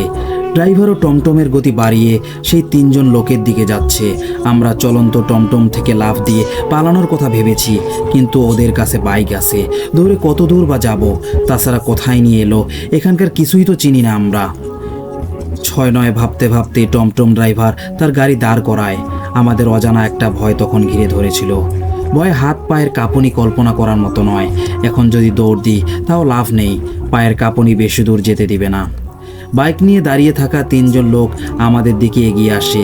দুজনের শরীর তেমন নেই, একজন অনেক স্বাস্থ্যবান, দেখতে তাকে এমনিতেও গুন্ডাদের মতো দেখাচ্ছে। তিনি এসে টমটমের কিনারায় দাঁড়িয়ে আমাদের দিকে তাকায় একবার, এরপর ড্রাইভারকে বলে সামনে আয়। ড্রাইভার কিছু জবাব দেয়নি। অন্যদিকে শুকনো 2 জন লোক এসে আমাদের গাড়িতে ওঠে। স্বাস্থ্যবান লোকটা বাইকে চড়ে বসে ইশারা করে। টমটম ড্রাইভার আবার গাড়ি চালু দিয়ে এগিয়ে যেতে শুরু করলেন। আমি যতটুকু খেয়াল করেছি আমাদের সাথে বসা 2 জন লোকের হাতে কিছু আছে। টমটম যাচ্ছে সামনে, আর পিছনে ওই লোকটা বাইক নিয়ে আসছেন। পিছনে থাকা বাইকের আলোতে এই শুকনো 2 জনের হাতে থাকা জিনিসটা দেখতে পাই। গামছা পেঁচিয়ে কিছু একটা রেখেছে, সিম্পলভাবেই বোঝা যায় এগুলো ধারালো কোনো ছুরি বা চাপাতি হবে। ওদের তাকানোটাও অস্বাভাবিক মনে হচ্ছিল।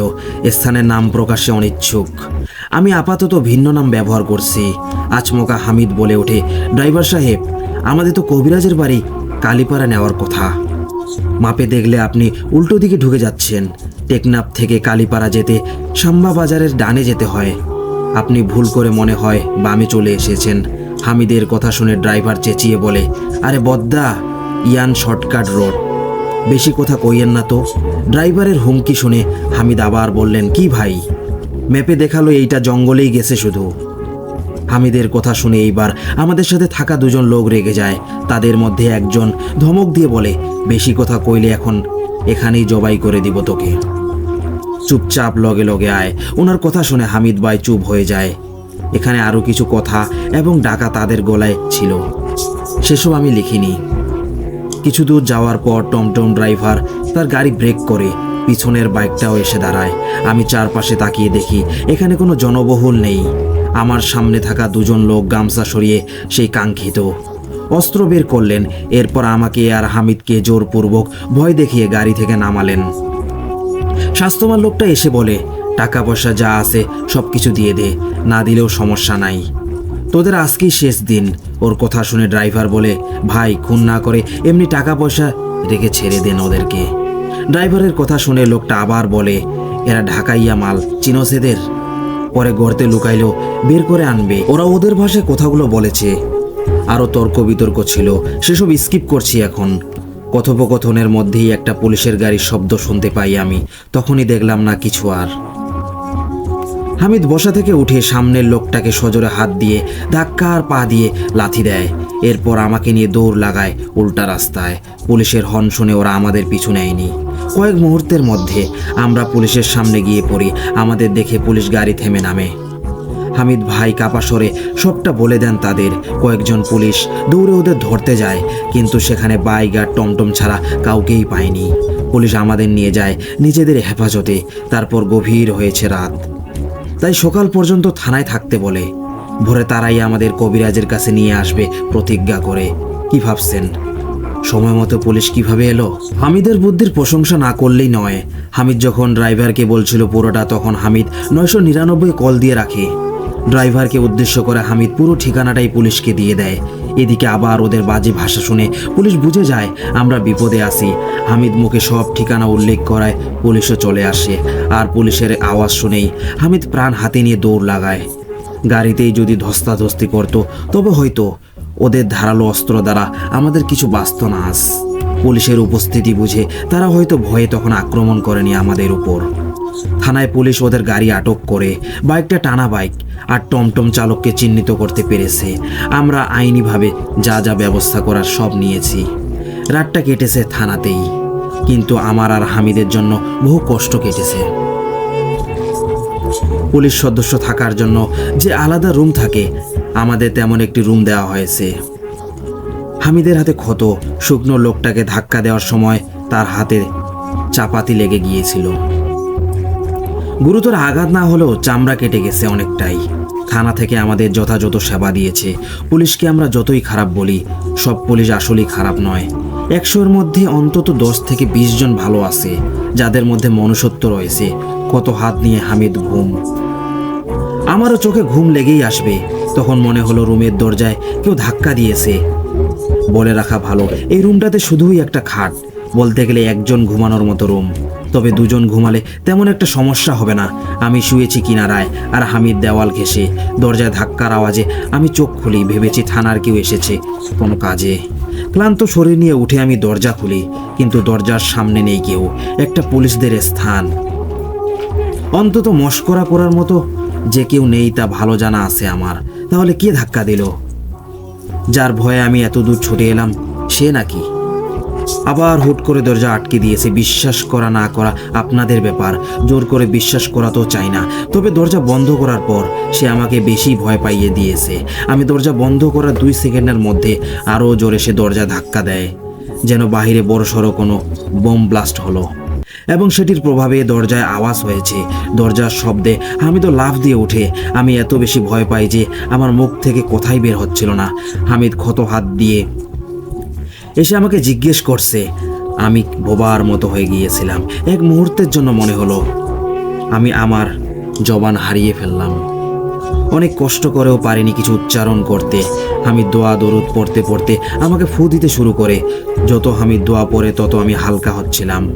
30 সেকেন্ডের মতো চেষ্টা করার পর আমার মুখ থেকে আওয়াজ বের হয়। জানি না আমার কেন হয়েছিল এমন। ভয় এমন হলো নাকি শয়তানটা কিছু করেছিল, জানি না। তবে এতটুকুই বুঝলাম, আল্লাহর কালামের উপর আসলেই কারো শক্তি নেই। আমি এতদিন সব করলাম, কিন্তু নামাজ পড়ে আল্লাহর কাছে চাইনি। তাই বিপদে পড়ে আল্লাহকে ডাকলেও হয়তো দোয়া কবুল হতো না। গতকাল থেকে সঠিক নিয়মে আসি বলেই দোয়াও কাজে লাগলো। ভুল করতে করতে অবশেষে সঠিক একটা উপায় পেয়েছি। হামিদ আমাকে জিজ্ঞাসা করে, আমি হামিদকে সবটা বলি। পুরোটা শুনে হামিদ বলে, ঠিক আছে শুয়ে পড়। আমি দোয়া কালাম পড়তেছি। মায়ের পেটের ভাইও হয়তো এত করে না আমার জন্য। হামিদের কথা আমি ঘুমাই ঠিকই, ফজরের আজানে ঘুম ভাঙলে দেখি হামিদ এখনো বসে বসে ঝিমাচ্ছে, অর্থাৎ সারা রাত আমার পাশেই বসেছিল। ক্ষত নিয়েও ঘুমায়নি। এই মানুষটা এত বেশি করেছে আমার জন্য, যার ঋণ হয়তো আমি কোনো দিন শোধ করতে পারবো না। ফজর নামাজ শেষে দুজনেই বের হই। ছিনতাইকারী আর থানা মামলার ঘটনা না বলি, ওসব আউট টপিকে রাখা যাক। পুলিশ আমাদের কবিরাজের বাড়ি অবধি নিয়ে যাবে বললেও সাম্বা বাজারে এনে ছেড়ে দেয়। এরপর একটা গাড়ি ঠিক করে দিয়ে আমাদের নিয়ে যেতে বলে। আমরা অবশেষে উপস্থিত হই কবিরাজের বাড়ি। ওনার বাড়ির বিবরণটা দেওয়া উচিত। পাহাড়ি রাস্তার কিনারাতেই ওনার বাসা। টেকনাফের এই রোড অনেকে চিনবেন, তবে যারা কোনো দিন যাননি তাদের বোঝানোর ক্ষেত্রে বলবো, সাজেক গিয়েছিলেন? সাজেকের রাস্তাগুলো যেমন বা বান্দরবানের রাস্তাগুলো যেমন, এখানকার রাস্তাগুলো তেমন। কিন্তু সাজেকের রাস্তার পাশে ঘরবাড়ি কম, আর এখানের রাস্তার পাশে সবটাই বসত বাড়ি।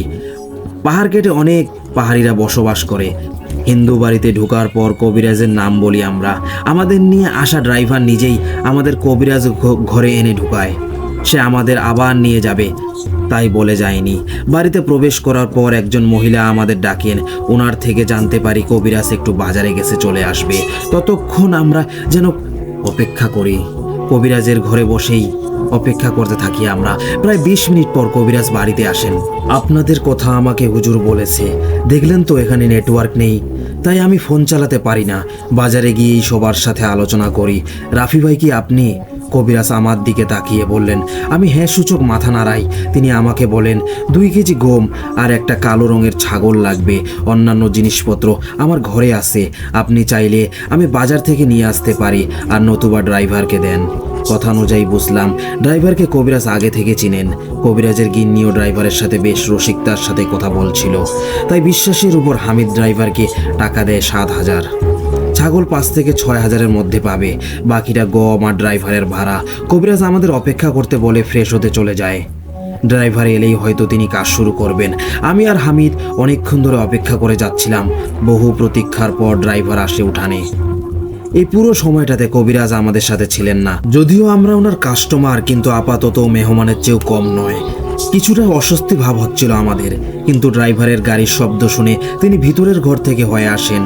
তখন আমি ওনার দিকে তাকিয়ে বুঝতে পারলাম এতক্ষণ উনি কাজই করছিলেন। সারা দেহে ঘাম, আবার গায়ে কিছু রঙিন পাউডার, হাতে কয়েকটা কাগজের টুকরো সহ তিনি আমাদের সামনে এলেন। আমরা ওনার উপস্থিতিতে বসা থেকে উঠে দাঁড়াই। কবিরাজ আমার উদ্দেশ্য করে বলেন, রাফি ভাই, আমি আমার কাজ শুরু করে দিচ্ছি, কিন্তু এতে আমার সময় লাগবে। এমনিতেও মূল কাজ শুরু করতে হবে সন্ধ্যার পর। আপনারা চাইলে রাতে আমার বাড়িতে থেকে যেতে পারেন, আর যদি স্বাচ্ছন্দ্য বোধ না করেন তবে হোটেলে তুলে দিব। কবিরাজকে আমি কোনো সিদ্ধান্ত জানাতে পারিনি। আমার আগেই হামিদ বলে, আপনার যেভাবে সুবিধা হয় আপনি ওইভাবে করুন, আমরা শুধু কাজটার সম্পূর্ণতা চাচ্ছি। কবিরাজ এক গাল হেসে আবার বললেন, ঠিক আছে। এ বলে তিনি হাতে থাকা কাগজের টুকরোগুলো টেবিলে রাখে যাতে কাগজ উড়ে না যায়, তাই সেটির উপর একটা আলাদা বই রেখে বাইরে চলে যান। আমরা দেখতে চাচ্ছিলাম আসলে তিনি কি করতেছেন। ড্রাইভার উঠোনে ছাগলটা বেঁধে দেয়। কবিরাজ ছাগলটার কাছে গিয়ে কিছুক্ষণ দাঁড়ায়, এরপর কোমর থেকে একটা সিঁদুরের পাত্র বের করে এক চিমটি সিঁদুর নেয়। ছাগলটার পিঠে তিনি ওই সিঁদুর দিয়ে কি যেন লিখিল দিলেন, যদিও আমি ভাষাটা সঠিক বুঝতে পারিনি। কবিরাজ ড্রাইভারকে বলে গমের পলিথিনটা নিয়ে, এরপর আবার চলে আসেন। আমরা দরজায় দাঁড়িয়ে এসব দেখছিলাম। কবিরাজ আবার আমাদের বলে, সামনে 2 মিনিট হাঁটলে একটা মুসলিম দোকান আছে, চা বা নাস্তা খেতে চাইলে খেয়ে আসতে পারেন, তাছাড়া ভাত পাবেন বাজারে। ড্রাইভারকে চা খাইয়ে বিদায় করে দিন। আমার পরিচিত গাড়ি আছে, কল করলেই ওনারা আসবে। কবিরাজের কথা মতো আমি আর হামিদ চায়ের দোকানে যাই। সিগারেটও খাওয়া হয়নি অনেকক্ষণ। ড্রাইভারকে চা পানি খাইয়ে আমরা বিদায় করে দিয়েছি। বাড়িতে ফোন দেওয়ার জন্য পকেট থেকে মোবাইল ফোন বের করলাম, কিন্তু নেটওয়ার্ক কোনোভাবেই পাইনি। এখানেও খারাপ লাগছে না, পাহাড়ের কিনারায় রাস্তা, রাস্তার পাশে দোকান, সময় কেটেই যাবে। কিছুক্ষণ আড্ডা দিয়ে আমরা আবার কবিরাজের বাড়ি আসি। তিনি তখন টেবিলের সামনে বসেছিলেন, সামনে ওই কাগজের টুকরো আর লাল কলম দিয়ে সেখানে কিছু লিখে যাচ্ছে। যতটুকু বুঝতে পারি কিছু অক্ষর আরবি ভাষায়। আমাদের উপস্থিতি দেখে কবিরাজ বললেন, চলেন বাজারে যাই, হাত ব্যথা হয়ে গেছে, বাকিটা এসে লিখব। আমরাও আর না করিনি, ওনার সাথে বের হই। উনি গায়ে একটা শার্ট আর প্যান্ট পরে বের হয়েছেন। এই মুহূর্তে এসে আমরা ওনার অলৌকিক একটা কাজ দেখতে পাই। ওনার ঘরের পিছনে যে গোয়াল ঘরটা আছে সেখান থেকে একটা গরু ছুটে দৌড় দেয়। আমাদের পাশ কেটে গরুটা রাস্তার দিকে চলে যাবে।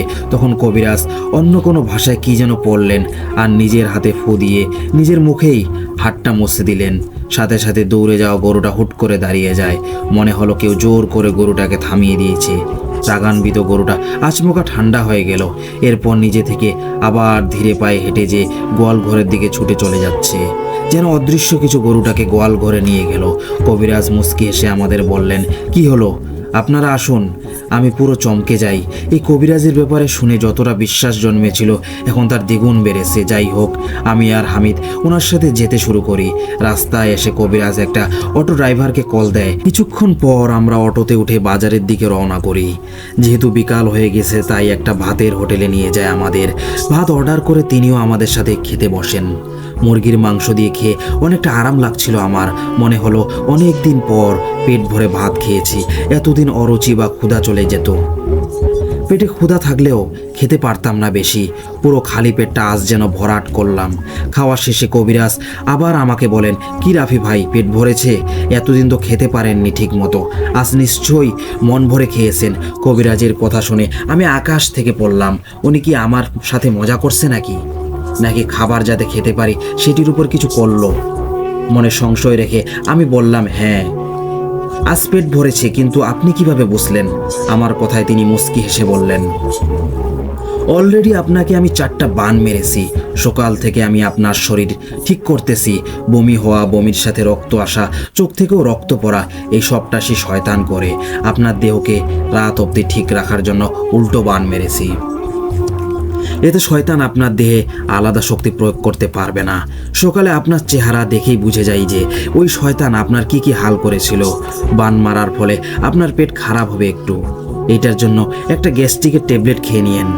এখন চলুন, সন্ধ্যা ঘনিয়ে এসেছে। এ বলে তিনি বসা থেকে উঠে বিল পরিশোধ করেন। আমি জোরাজোরি করে বিল দেওয়ার জন্য, কিন্তু তিনি বলেন, আপনারা আমার মেহমান, আমি আপনাদের বিল দেওয়ালে বেয়াদবি হবে। আর আমার কাজের টাকাও আমাকে এখন দিয়েন না, কাজ শেষে টাকা নিব। ততক্ষণ অবধি টাকা আপনার হেফাজতে রাখুন। কথার মাধুর্যতা আছে ওনার। আমি আর হামিদ যেন সমাধানের কলসি হাতে পেয়েছি। লোকটার কাজ আর ব্যবহার যথেষ্টই ভালো ছিল। হোটেল থেকে বেরিয়ে কবিরাজ কয়েকটা দোকানে গেল। কিছু আদা, ধাত, চিনি, আরও কয়েকটি কাঁচা মাল নেয়। প্রথমে ভেবেছি এসব আমার কাজের জন্য নিচ্ছে, পরবর্তী বুঝলাম এসব ওনার ঘরের জন্য। বাজার থেকে আবার সেই অটো নিয়ে ওনাদের বাড়িতে যাই আমরা। আমার আজকের দিনটা অনেক ভালো লেগেছে। সারা দিন কোনো অশান্তি লাগেনি, সেই শয়তানের কোনো আক্রমণ নেই। পেট ভরে খাবার খেলাম, মাথাটাও খুব হালকা মনে হচ্ছে। মনে হলো অনেকটা দিন পর একটা দিন কাটাচ্ছি ভালোভাবে। বাসায় আসার পর দেখি উঠোনে কয়েকটা লাইট জ্বলছে, সম্ভবত ওনার গিন্নির কাজ। দিনে এসব লাইট দেখিনি। কবিরাজ বাড়িতে প্রবেশ করার পর বলল, উঠোনে বসুন, আমি রেডি হয়ে আসতেছি। উনি চলে গেলেন ঘরে। উঠোনের কর্নারে একটা বড় কাঁটা গাছ পড়ে আছে। আমি আর হামিদ সেটির উপরে গিয়ে বসি। কিছু সময় পর কবিরাজ ধুতি আর গলায় একটা দড়ি ঝুরিয়ে বের হলেন। গলায় ওটাকে তাদের ধর্মে ভিন্ন নাম বলে, হয়তো আমার অজানা, তাই দড়ি হিসেবে বুঝাচ্ছি। কবিরাজ উঠোনের কর্নারে এসে দাঁড়ায়। ওনার গিন্নি আর অটো ড্রাইভার কিছু জিনিসপত্র নিয়ে আসে।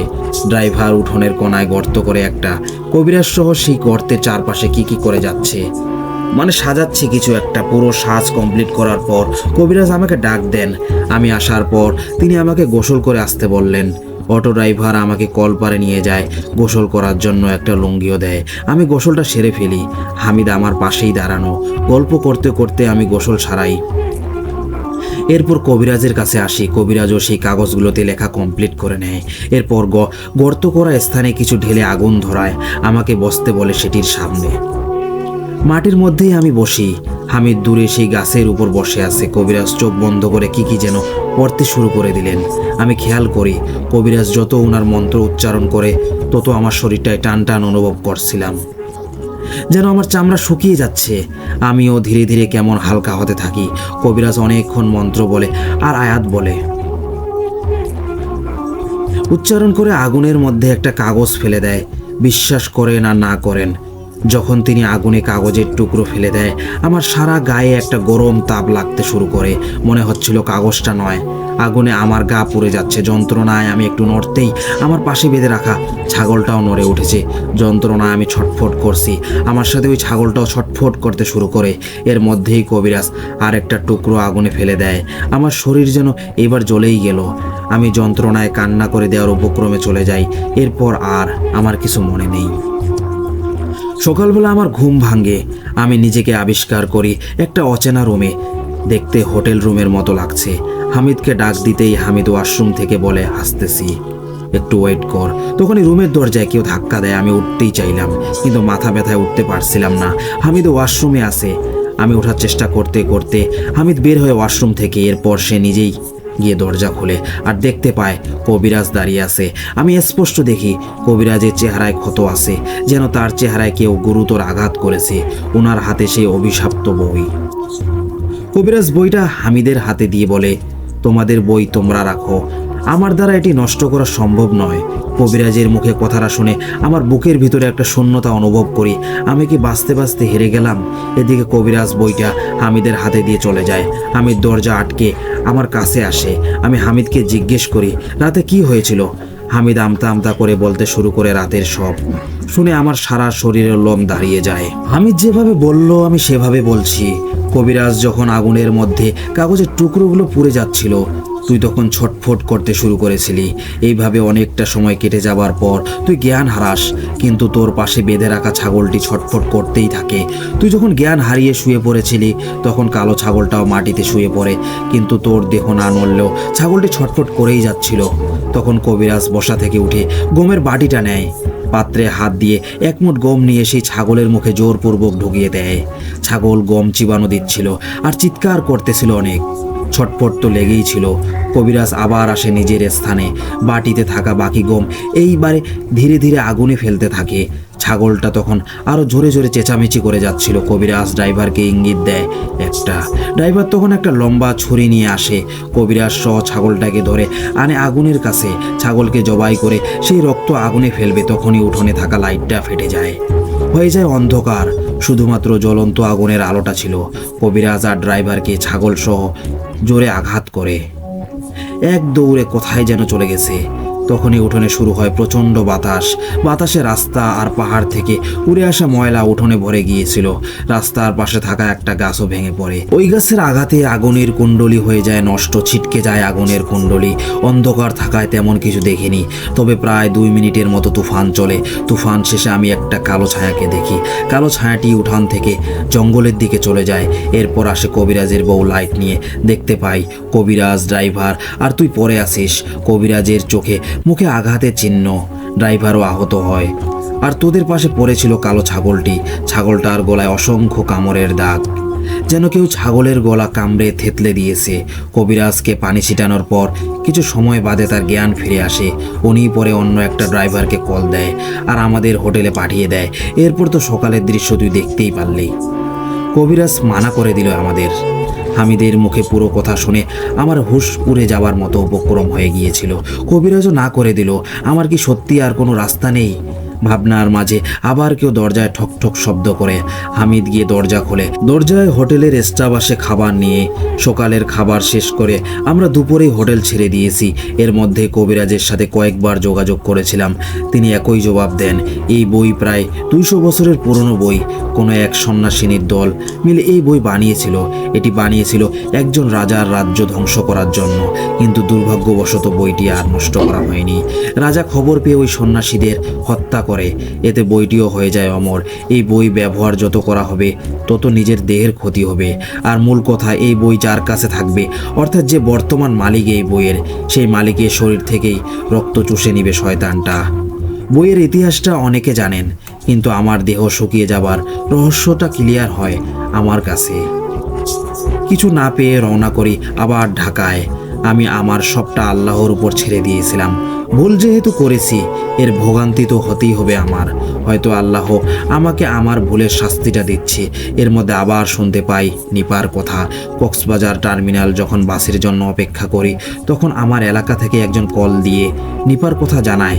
সেটি শুনে আমার গায়ের রক্ত পুরো হিম হয়ে যায়। অন্তত এইটুকু বুঝতে পারি, ব্ল্যাক ম্যাজিক বা কালো জাদু যেটাই বলেন, এটি কখনো কারো ভালো করতে পারে না।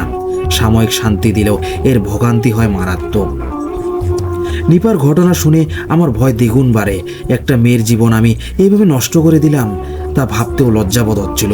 শুধু লজ্জা নয়, বড়সড় আফসোস হতে শুরু করে। তাকে না পাইতাম তাও হয়তো এত আফসোস হতো না। এক প্রকার কান্নায় ভেঙে পড়ে আমি। হামিদ আমাকে সান্ত্বনা দিতে দিতে বলে, জীবন বৈচিত্র্যময়, তোকে হেলবি, তুই হেলবি। প্রশ্ন তৈরি হবার সময় অবশ্যই এর উত্তর তৈরি হয়। আমরা আমাদের শেষ চেষ্টাও করব। হামিদ আমাকে আরও ভিন্ন ধরনের সান্ত্বনা দেয়, কিন্তু এই সান্ত্বনা আমার হৃদয় ছুঁয়ে যাচ্ছে না। আমি তো জানি আমি কত বড় অপরাধী।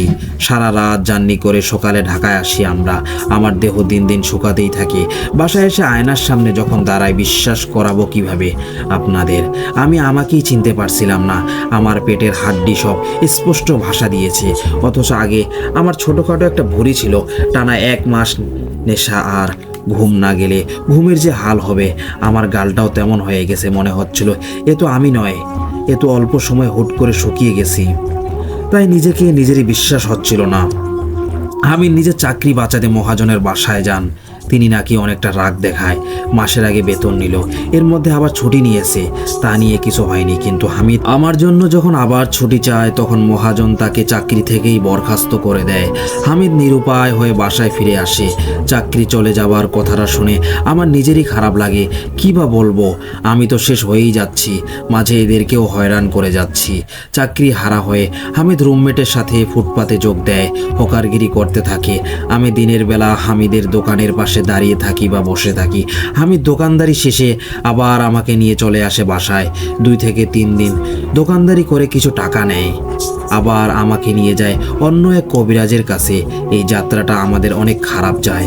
প্রতিটা কবিরাজি ভুয়া ছিল। শুরুতে আমাদের অনেক স্বপ্ন দেখাচ্ছিলেন, সময় দিচ্ছিলেন 14 থেকে 21 দিনের মধ্যে কাজ হয়ে যাবে, কিন্তু এর সবটাই ভুল। জিনিসপত্র কেনার জন্য কিছু টাকা নেয়, এরপর ওদের আর খবর পাওয়া যায় না। এক কবিরাজ ছেড়ে অন্য কবিরাজ ধরা হচ্ছিল।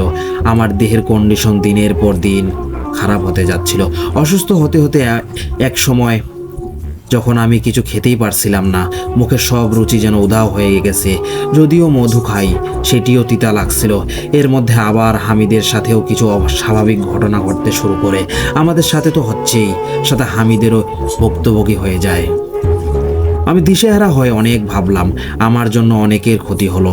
হামিদের শরীরও দিন দিন খারাপের দিকে যাচ্ছে, কিন্তু আমার সাথে যা হচ্ছে তার কমতি নেই। একটা জিনিস আমি খেয়াল করি, যখন আমি অজু অবস্থা থাকি, অর্থাৎ পবিত্র থাকি, তখন আমার অনেকটাই ভালো লাগা কাজ করে। আর যখন নাপাক থাকি, অর্থাৎ ওয়াশরুমে বা কোনোভাবে অজু থাকে না, তখন আমার খারাপ লাগাটা বেড়ে যায় দ্বিগুণ। যেমন গত রাতের কথাই বলি, হামিদ সহ দোকান বন্ধ করে বাসায় আসলাম রাত 8টায়। বাসায় এসে আমি অজু সারিয়ে এশারের নামাজ আদায় করি। হামিদও অজু করে নামাজ আদায় করেন। নামাজ শেষে খাবার খাই। এরপর রুমমেটদের সাথে আড্ডা হয় কিছুক্ষণ। যেহেতু আমার শরীরের অবস্থা ভালো না, তাই সিগারেট আমি ছেড়ে দিয়েছি বললেই চলে। তবে রাতে রুমমেটদের সাথে আড্ডা দিলে আড্ডার মাঝে 2-1টা খাওয়া চলে। ওইভাবেই আমি একটা সিগারেট ধরাই, এতে আমার অজু ভেঙে যায়। আড্ডার মাঝে আমি দেখতে পাই বারান্দায় আমার মৃত ভাই দাঁড়িয়ে আছে। জানালা দিয়ে সে আমার দিকে তাকিয়ে আছে।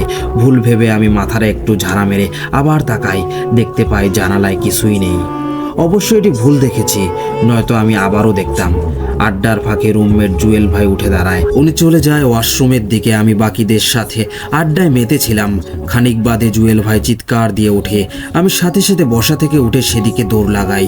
আমার সাথে সাথে বাকিরাও দৌড়ে এসে আমি ওয়াশরুমের সামনে এসে দেখি দরজা খোলা।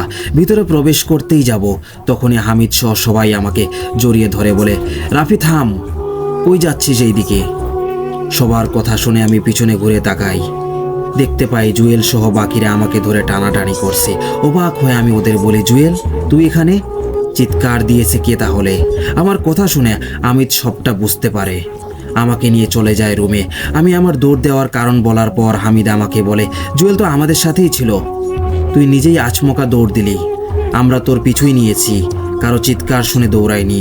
এইটুকু শুনে আমার কাছে স্পষ্ট হয় বারান্দায় আমার মৃত ভাইকে দেখাটাও ভুল ছিল না।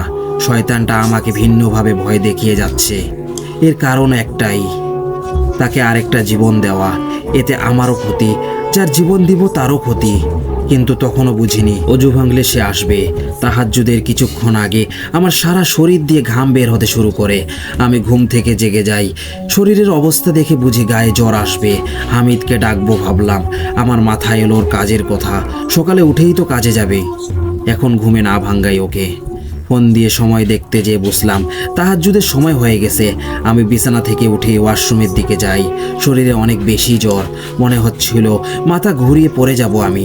তবুও বহু কষ্টে ওয়াশরুমে গিয়ে অজুটা সারাই। বিশ্বাস করুন, অজু করার নিয়ত করতেই আমার গা হালকা হতে থাকে। ধীরে ধীরে যখন আমি অজু সেরে ফেলি, তখন আমার গা পুরোপুরি হালকা হয়ে যায়। কিছুক্ষণ আগে জ্বর জ্বর ভাবটা আর অনুভব হচ্ছে না। তখন আমি কিছুটা আঁচ করি। অজু থাকাকালীন সময়ে কি আমি হালকা থাকি? কিছু না ভেবে তাহাজ্জুদের নামাজ সারাই। এরপরে একটু জিকির করতে করতে ফজরের আজান হয়ে যায়। তখন আমার একটু পেটে চাপ দেয়। ভাবলাম ওয়াশরুম সেরে আবার অজু করব। যে ভাবা সেই কাজ। আমি ওয়াশরুম সেরে যখন নাপাক হই, তখনই ওয়াশরুমের দরজায় কেউ সজোরে লাথি দেয়। লাথি দিয়েছে এই জন্য বললাম, কারণ দরজা পুরো কেঁপে উঠেছে। আমি ভয় পেয়ে দরজার দিকেই তাকিয়ে থাকি। কিছু সময় বাদে আবারও দরজায় লাথি দেওয়ার শব্দ। আমি ওয়াশরুমের ভিতরে ভয়ে কাঠ হয়ে যাই। এদিকে দরজা যেন ভেঙেই ফেলবে অবস্থা। তাড়াতাড়ি ওয়াশ হয়ে অজু করার জন্য আমি তাড়াহুড়া করছিলাম। সেই মুহূর্তে ওয়াশরুমে থাকা বালতিটা নিজে থেকেই কাত হয়ে পড়ে যায়। আমি সেসবের তোয়াক্কা না করে দ্রুত অজুটা সেরে ফেলি। এরপর আবার সব শান্ত। কি ভাবছেন এতেই শেষ? মানে শুধু আজকেই এমন হয়েছে? না, আমার সে প্রতিদিনই এমন হয়। অতি প্রাকৃতিক ঘটনা। তবে অজু করে পবিত্র থাকলে হয় না, আর নাপাক থাকলে হয়। এটি আমি সেদিন রাতেই উপলব্ধি করেছিলাম। এরপর থেকে আমি যথেষ্ট পবিত্র থাকার চেষ্টা করি। হামিদ আমাকে কিছুদিন পর জানায় এই সবটা আমার ফ্যামিলিকে বলা উচিত। এখন যদি আমার ফ্যামিলি জানে আমার জন্যেই আমার ছোট ভাইয়ের মৃত্যু হয়েছে, তবে রিয়েক্ট করবে ভিন্ন। তাই কিছুটা সাজিয়ে বলার চিন্তা করলাম। অর্থাৎ কেউ আমাকে কালো জাদু করেছে, যার ফলে আমার অবস্থা খারাপ। এসব চলাকালীন অন্য রুমের আরিফ ভাই আসে। তিনি এসে জানায় কিছু সমস্যার জন্য তার বোনের বিয়ে পিছানো হয়েছিল। আর 2 দিন পর গায়ে হলুদ, 3 দিনের দিন বিয়ে। আরিফ ভাই চায় আমরা সবাই ওনার সাথে যাই। হামিদ ভাই পুরোটা শুনে জানায় আমারও শরীর খারাপ। এদিকে রাফিদটা তো দেখলাই। বাদ দাও আমাদের, তোমরা সবাই যাও, আমরা না হয় পরে এক সময় যাব। হামিদের কথা শুনে আরিফ ভাই বেশ নারাজ হয়। অন্যদিকে আমাদের না যাবার কথা শুনে অন্যরাও মত ফিরিয়ে নিচ্ছে। সবটা দেখে হামিদ ভাই রাজি হয় যাবার জন্য। আমাকে তো একা ছাড়বে না, তাই আমিও সাথে যাব বলে কথা দিয়েছি। এরই মধ্যে আবার হামিদ ভিন্ন প্ল্যান করে। আরিফ ভাইয়ের বোনের বিয়ে শেষে সোজা গ্রামের বাড়ি যাবে আমার ফ্যামিলির সাথে এ বিষয়ে আলাপ আলোচনা করার জন্য। আমি হামিদের উপর ভরসা করে কোনো মতামত জানাইনি। সেদিন রাতেই আমরা সবাই আরিফ ভাইয়ের বাড়িতে রওনা করি। ওনার বাড়ি খুলনার কোনো একটি গ্রামে, নাম প্রকাশে অনিচ্ছুক। আমরা গিয়েছিলাম গায়ে হলুদের আগের দিন। আরিফ ভাইদের বাড়ি বেশ বড়সড়, দেখে বোঝা যাচ্ছে টাকা পয়সার অভাব নেই। পরিবার এত রিচ, অথচ তিনি ঢাকায় কষ্ট করে চলেন কেন? ব্যাপারটা শুরুতে রহস্য মনে হলেও পরে ক্লিয়ার হয়। আরিফ ভাই তার বাবার সাথে গত 4 বছর কথা বলে না। বাবার টাকা দিয়ে চলবে না বলেই ঢাকায় চলে যায়, নিজের ইনকামই চলে। আমাদের যে 20,000 টাকা দিয়েছিল ওটা হামিদ ফেরত দিয়েছে। সেই টাকা সহ আরও কিছু যোগ করে তিনি গ্রামে এসেছেন, আমাদের থাকার স্থান দেয়। বিয়েতে ওনার ব্যস্ততা, প্রথম দিন আশেপাশে হইচই ছিল, আবারও তেমন কোনো ক্ষতি হয়নি। কিন্তু গায়ে হলুদে সমস্যা হয় আমার। ডিজে বক্স চলছিল, আমি চেয়ারে বসা ছিলাম। আচমকা আমার খারাপ লাগা কাজ করতে থাকে, মাথা ঘোরাচ্ছিল, পরে যাব ভাব। আমি বমি করতে শুরু করি, রক্ত বমি হয় আমার প্রচুর। আমার জন্য ওনাদের অনুষ্ঠানের মজাটাও মাতি হয়। আমার এই অবস্থার পর আরিফ ভাইয়ের বাবা এসে সাউন্ড বক্স অফ করে দেয়। উনি সব দোষ ওই শব্দকেই দিয়ে যাচ্ছিলেন, কিন্তু ওনারা কি জানতো আমি অন্য কারণে অসুস্থ হয়েছি। গায়ে হলুদের 7টায় আমার ওইভাবেই কাটে। বমির পর খাটে এনে শোয়ায় আমাকে। আমি ঘুমিয়ে গিয়েছিলাম। পরের দিন সকালবেলায় ঘটে আরেকটি ঘটনা। আমি শোয়া থেকে কোনোভাবেই উঠতে পারছিলাম না, অনেক নাড়াচাড়া করে যাচ্ছিলাম, কিন্তু বিছানা থেকে ওঠার শক্তি নেই আমার। কিছুক্ষণ নিজের সাথে নিজে যুদ্ধ করার পর দেখি আমার রুম থেকে কিছু একটা জানালা দিয়ে বেরিয়ে গেল। আমি তা স্পষ্ট দেখেছি, তবে মনে হলো একটা কালো ধোঁয়া বেরিয়েছে। ওদিকটা তাকানোর মধ্যেই হামিদ এসে দরজা খুলে। হামিদের সাথে বাকিরাও আসে। হামিদ রুমে এসে হাসতে হাসতে বলে, কিরে উঠে গেছিস, চল নাস্তা করবি। ওদের দেখে বোঝা যাচ্ছে এতক্ষণ বাইরে মজা করছিল হয়তো। আরিফ ভাই সহ সবাই এসে রুমে সিগারেট ধরায়। হামিদ আমার হাতেও একটা দেয়। আমি খাবো না বলে ওঠার চেষ্টা করি, কিন্তু এইবার আর আমার কষ্ট হয়নি, খুব সহজে উঠতে পারি। বালিশটা নিয়ে পিঠের নিচে দিতে যাব, তখনই দেখতে পাই বই। অর্থাৎ বইটা এতক্ষণ আমার বালিশের নিচেই ছিল, অথচ আমরা এটিকে ঢাকায় ফেলে এসেছিলাম।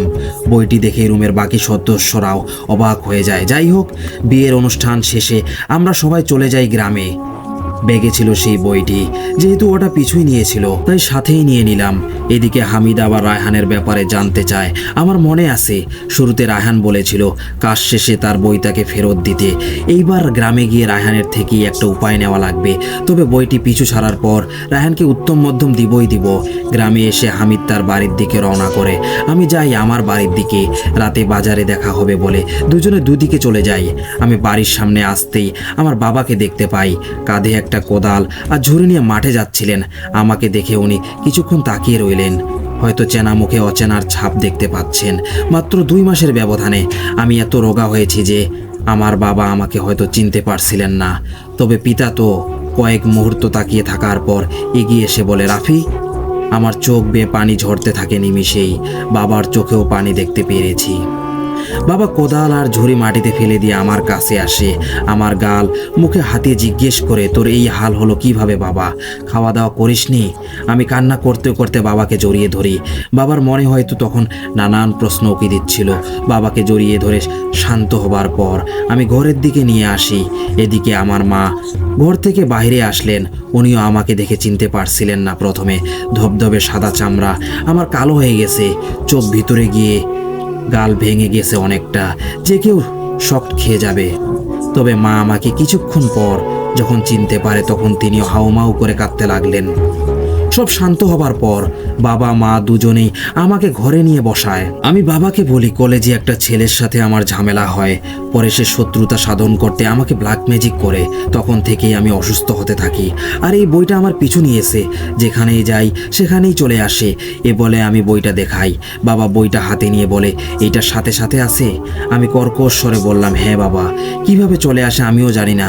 আমার কথা শেষ না হতে আমার মা বলে, কিন্তু এইটা তো আমি আগেও দেখেছিলাম, কোথাও যেন দেখলাম। মায়ের কথা শুনে আমার গলা শুকিয়ে যায়। মনেও ছিল না ঢাকা যাবার সময় মা এই বই নিজের হাতে আলমারিতে রেখেছিলেন। ধরা খাবার আগেই আমি জানাই, তোমার মনে নেই ঢাকা যাবার আগে এই বই আমার সাথে গ্রামেও এসেছিল, তুমি এটি আলমারিতে রেখেছিলে। আমি ভেবেছি একাই নষ্ট করতে পারবো এসব, কিন্তু দিন দিন এই বই আমাকে যন্ত্রণা দিচ্ছিল বেশি, তাই আপনাদের কাছে চলে এসেছি। আমাকে বাঁচান বাবা। আমার বাবা আমার পুরো কথা শুনে জানান আমাদের এলাকার রহিম কবিরাজের সাথে দেখা করব, উনি কিছু একটা করতে পারবে, তুই আগে কিছু খেয়ে নে বাবা। আমার ছেলেটা পুরো শুকিয়ে গেছে। বাবা আমাকে 2 হাত মুখ ধোয়ার জন্য বলে, আমি হাত মুখ ধুয়ে খাবার খেয়ে নিই। দুপুর সময় বাবা আমাকে নিয়ে রওনা করেন রহিম কবিরাজের বাড়ি। ছোট ভাইয়ের বাইক চালিয়ে আমরা কবিরাজের বাড়ি যাই। আমার হাতে সেই বই। কবিরাজ উঠানে কদু গাছের লতা পরিষ্কার করছিলেন। রাস্তা থেকে কবিরাজকে স্পষ্ট দেখা যাচ্ছিল। আমরা ওনার বাড়িতে পা রাখতেই কবিরাজ আচমকা মাথা ঘুরিয়ে আমাদের দিকে তাকান। আমাকে আর বাবাকে দেখে কবিরাজ নিজেই দৌড়ে এসে বলেন, আরে রাফি তুই? এইটুকু বলে কবিরাজ আরও কিছু বলতো, কিন্তু বাবার দিকে তাকিয়ে আর বলেননি। কবিরাজ কথা ঘুরিয়ে আবার বলে, এদিকে আয় আমার সাথে।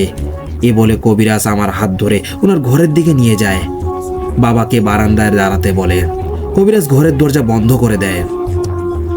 ঘরে নিয়ে গিয়ে কবিরাজ আমাকে বলে, কেন শুধু শুধু এসব করতে গিয়েছিলি? ওই রাহানকে আমি আমার বাড়ি থেকে তাড়িয়েছি 1 বছর আগেই, আর আমি কবিরাজি শিখতে এসে সেই সুযোগে কালো জাদু করত। বংশে শত্রুতা মিটাতে আমাকে বলেছিল কালো জাদু করতে, আমি করিনি, কিন্তু বুঝিনি রায়হান পৃথিবীর সবচেয়ে ভয়ানক কালো জাদুর বইটি সংগ্রহ করে নেবে। নিপার মা বাবার সাথে আমার কথা হয়েছে। নিপাকে ব্ল্যাক ম্যাজিক যে তুই করেছিস সেটিও আমি জানি, কার কার প্রাণ উৎসর্গ করেছিস তাও জানি, কিন্তু তুই এইটা জানিস না রায়হান তোর জীবন উৎসর্গ করেই তোকে মালিক বানিয়েছে। মানে রায়হান তার শত্রুতা মিটিয়ে বইটা তোর ঘাড়ে তুলেছে তোর জীবন উৎসর্গ করেই, যাতে তুই মরে যাস আর রায়হানের নাম না আসে। কবিরাজের মুখে পুরো কথা শুনে আমার মাথায় বাজ ভেঙে পড়ে। রায়হান ইচ্ছে করেই আমাকে ফাঁসিয়েছিল। আমি রাগে বসা থেকে উঠে বলি, আমি মরার আগে রায়হানকে খুন করব। আমার কথা শুনে কবিরাজ জানায় লাভ নেই। রায়হান এলাকা ছেড়েছে 2 মাস আগেই। ওর তো বাবা নেই, মাও নেই। তুই জানিস ওর চাচারা কতটা অন্যায় করেছে তাদের সাথে। জায়গা জমির লোভে রায়হানের বাবা মাকে বান মেরেছিল, যার কারণে রায়হান ছোটবেলাতেই মা বাবা হারায়। ভুল বুঝতে পারে ও রায়হানকে লালন পালন করে। সেই রায়হান চাচাদের কালো জাদু করে প্রতিশোধ নিল। কেউ না জানলেও আমি সব জানি, কিন্তু রায়হানকে কবিরাজি বিদ্যা আমি শিখিয়েছিলাম। আমার উপরেও বিপদ আসতো যদি সত্যটা বলতাম আমি, তাই সবটা গোপন রাখতে বাধ্য। চলে আসি বাড়িতে, আমার মাথা ঘুরঘুর করছে। বাবা বহুবার জিজ্ঞেস করে, কিরে কবিরাজ কি বলল? বাবাকে 9-6 বুঝিয়ে আমি সবটা এড়িয়ে যাই। বাড়ি আস্তে আস্তে হয়ে যায় সন্ধ্যা। আমি ধরেই নিয়েছি আমার মৃত্যু অনিবার্য। শয়তান আমার ইচ্ছে পূরণ করে আমার জীবন কেড়ে নিচ্ছিল, আর আমি মাঝখানে কতগুলো পা ধরে ফেললাম। এই শয়তান আসলেই ধোঁকাবাজ। তাদের ধোঁকার কাছে মানুষ হার মানতে বাধ্য। ঘরে ঢুকতে ঢুকতে আমার মাথা ঝিনঝিন শুরু করে। তখনই ফোনটাও বেজে ওঠে। পকেট থেকে ফোন বের করার পর দেখি টেকনাফের সেই হিন্দু কবিরাজের কল। রিসিভ করার আগেই মাথা ঝিনঝিন করায় আমি জ্ঞান হারাই। চোখ মেলে দেখি আমি হসপিটালে। বাবা, মা, হামিদ আর নিপা আমার পাশে দাঁড়িয়ে। নিপাকে অনেক দিন পর দেখে আমার ভিতরটা একটা মোচড় দিয়ে ওঠে। নিপাকে আমি বলি, তোমাকে না বলেছিলাম সুস্থ না হবার আগে এসো না এখানে? আমার কথা হামিদ বলে, নিপাকে আমিই কল করেছি। আমি আর কিছু বলিনি। নিপার চেহারায় তাকিয়েছিলাম শুধু। সে আমার চেয়েও 4 গুণ অসুস্থ। এইভাবে 2 দিন কাটে। নিপার মা বাবাও আমার কাছে ক্ষমা চায়। কেন চায় সেটি তখনও আমি বুঝিনি। হয়তো মেয়েকে আমার থেকে আলাদা করেছে সেই জন্য। নিপা আমার বেশ সেবা করেছে এই কয়দিন।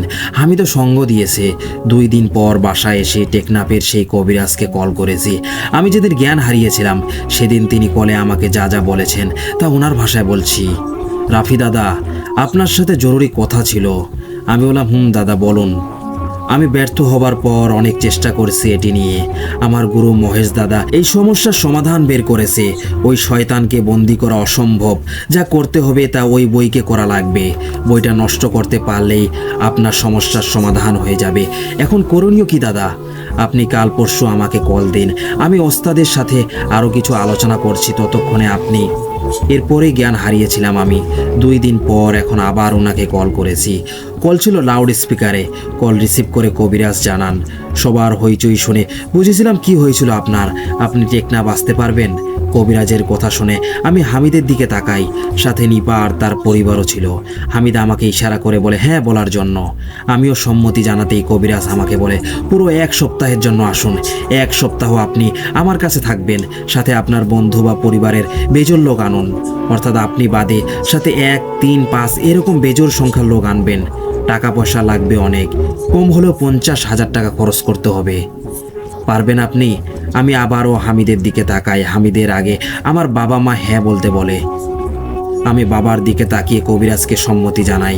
কবিরাজ আবার বলেন, ঠিক আছে, আগামীকাল রওনা করুন। পরশুদিন বিকালে আপনার কাজ শুরু করব, চাইলে আগামীকাল রাতেও রওনা করতে পারেন। এ বলে কবিরাজ কল কেটে দেন। আমার পরিবারের সবাই চিন্তিত হন টাকা নিয়ে। তখন নিপার বাবা জানান, আপনাদের যদি আপত্তি না থাকে, জামাইয়ের চিকিৎসার খরচ আমি বহন করতে চাই।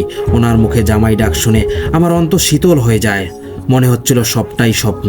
নিপার বাবার কথা শুনে আমার বাবা হয়তো মানা করতে চেয়েছে।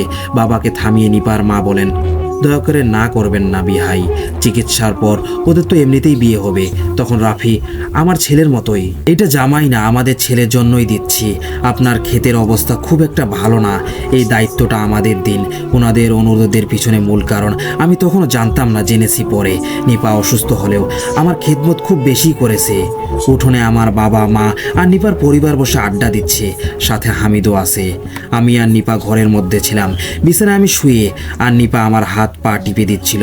কি যেন মনে করে আচমকা নিপা আমার বুকে শুয়ে পড়ে, আমাকে শক্ত করে জড়িয়ে ধরে কান্না করতে থাকে। আমি তো ভাই পুরুষ মানুষ, সব কান্না ভিতরেই করি। আওয়াজ ছাড়া নিপাকে সান্ত্বনা দেওয়ার জন্য ওর মাথায় হাত বুলাই। আচমকা নিপা আমার চোখে মুখে চুম্বন এঁকে দিতে শুরু করে। আমি চুপি সরে জানাই, কেউ এসে গেলে কি ভাববে। আমার কথা শুনে নিপা উঠে যায়, এরপর দরজাটা বন্ধ করে আবার আমার উপর ওঠে। এরপর কিছু হয়েছে আমি তো উল্লেখ করছি না, জরুরি না। আমি নিপার উপর ক্লান্ত হয়ে শুয়েছিলাম। নিপা তখন আমাকে সবটা জানায়। তার বাবা মা আমাকে সুস্থ করলে নিপাও সুস্থ হয়ে যাবে, ওনারা সবটা জানেন।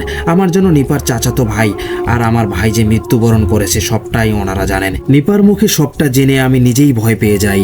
এতক্ষণে বুঝতে পারি ওই রহিম কবিরাজ কিভাবে বুঝলো সব। নিপার কোনো দোষ দেওয়ার শক্তি নেই আমার। আমি যদি একটু সতর্ক থাকতাম তবে হয়তো এমন একটি ঘটনার সম্মুখীন হতাম না। রাতের খাবার শেষে নিপারা চলে যায় তাদের বাড়িতে। যদিও নিপা অনুরোধ করেছিল থাকার জন্য, নিপার মা বাবাও রাজি ছিলেন। আমি জোর করে পাঠিয়েছি। আমাদের মধ্যে সব ঠিক থাকলেও সমাজের লোক এদিকে ভালো নজরে দেখবে না। সকালে আসতে বলেছি নিপাকে, টেকনাফে যাব। আমরা চারজন, যেহেতু আমি বাদে বেজোর লোক লাগবে, তাই হামিদ, বাবা আর নিপা যাবার সিদ্ধান্ত নেয়। আমার বাবা আমার সাথে ঘুমিয়েছে, হামিদ তার বাড়িতে চলে গেছে, সকালে আসবে ওরা। আমি গোড়াগড়ি করছিলাম অনেক, আমার ঘুম কিছুতেই আসছিল না। অনেক চেষ্টা পর চোখে হালকা ঘুম ধরে, চোখটা লেগেই আসবে। তখনই কারো ডাকে সজাগ হই আমি। চোখটা মেলে তাকিয়ে দেখি একটা কালো কুচকুচে ব্যক্তি আমার বুকের উপর বসে আছে। আমার রুমে লাইট জ্বলছে, আমি স্পষ্ট তাকে দেখতে পাচ্ছিলাম। তার সারা দেহ আর মুখ কালো, চোখটাও কালো। মুখ বন্ধ ছিল তাই বুঝিনি কিছু। তার চোখ আর আমার চোখ ধাক্কা খেতেই কালো অবয়ব আমাকে সজোরে থাপ্পড় দেয়। লাফ দিয়ে আমি ঘুম থেকে জেগে যাই। আমার নড়ায় বাবাও জেগে যান। বাবা আমার দিকে তাকিয়ে কিছু বলবে, তার আগে আমি জানাই বাজে স্বপ্ন ছিল, ভয় পেয়ে গিয়েছিলাম। আমার কথা শুনেও বাবার চোখ বড় বড় ছিল। উনি আমার গালে তাকিয়ে আছে। আমি ডান হাতটি তুলে গাল ধরতেই ভেজা ভেজা অনুভব করি আমার হাতের স্পর্শে। গালটা অনেক জ্বালা পোড়া করছিল। হাতটা নামিয়ে হাতের দিকে তাকিয়ে দেখি আমার হাতে রক্ত লেগে আছে। বালিশের কিনারা থেকে ফোন নিয়ে ক্যামেরায় নিজের গাল দেখি। 3টা নখের আঁচড় আমার গালে স্পষ্ট, অর্থাৎ স্বপ্নে দেখা সবটা বাস্তবে হয়েছে। বাবা বিছানা থেকে উঠে পানি আনতে যায়। বাবার ডাকে মাও জেগে যায়। আমাকে পানি খাইয়ে গালে 1 টাইম ব্যান্ডেজ লাগিয়ে দেয় বাবা। আর ঘুম হয়নি। তাহাজ্জুদ পড়ার পর বাবা সহ মসজিদে যাই। ফজরের নামাজ শেষ করে বাড়ি ফিরে আসি। এসে দেখি হামিদ আর নিপা অলরেডি এসে গেছে। নিপার গালেও নখের চিহ্ন। নিপা আমার গালে ব্যান্ডেজ দেখে বলে, আপনিও কালো ওটাকে দেখেছিলেন? বুঝে যায় নিপার সাথেও একই ঘটনা ঘটেছে। সকালের নাস্তা শেষ করে নিপার বাবার জন্য অপেক্ষা করি। নিপার বাবা 8টার পর এসে আমার বাবার কাছে 50,000 টাকা তুলে দেন। টাকা দেওয়ার পর তিনি জানান, আরও লাগলে আমাকে জানাবেন, ইনশাআল্লাহ এইবার সব ঠিক হয়ে যাবে। সবাইকে বিদায় দিয়ে আমি, বাবা, নিপা আর হামিদ রওনা করি টেকনাফের উদ্দেশ্যে। ব্যাগে নিয়ে নিলাম ব্ল্যাক ম্যাজিকের বইটি। বাসের 2 সিটে আমি আর নিপা বসি, আর 2 সিটে হামিদ আর বাবা বসেন। এই জার্নিটা যেমন প্রশান্তির ছিল তেমনি যন্ত্রণা দিয়েছে। সব সময়ের মতো হামিদ আমার পাশেই বসতো। এতদিন পর নিপাকে কাছে পেয়েছি। হামিদ দুষ্টু ইশারায় আমাদের এক সিটে বসায়। সে বসে পড়ে বাবার সাথে। গ্রাম থেকে বাস আগে ঢাকায় যাবে। ঢাকা সায়দাবাদ থেকে আবার বাস চেঞ্জ করে কক্সবাজার যাব, লং জার্নি। বাস চলছিল বাসের মতো।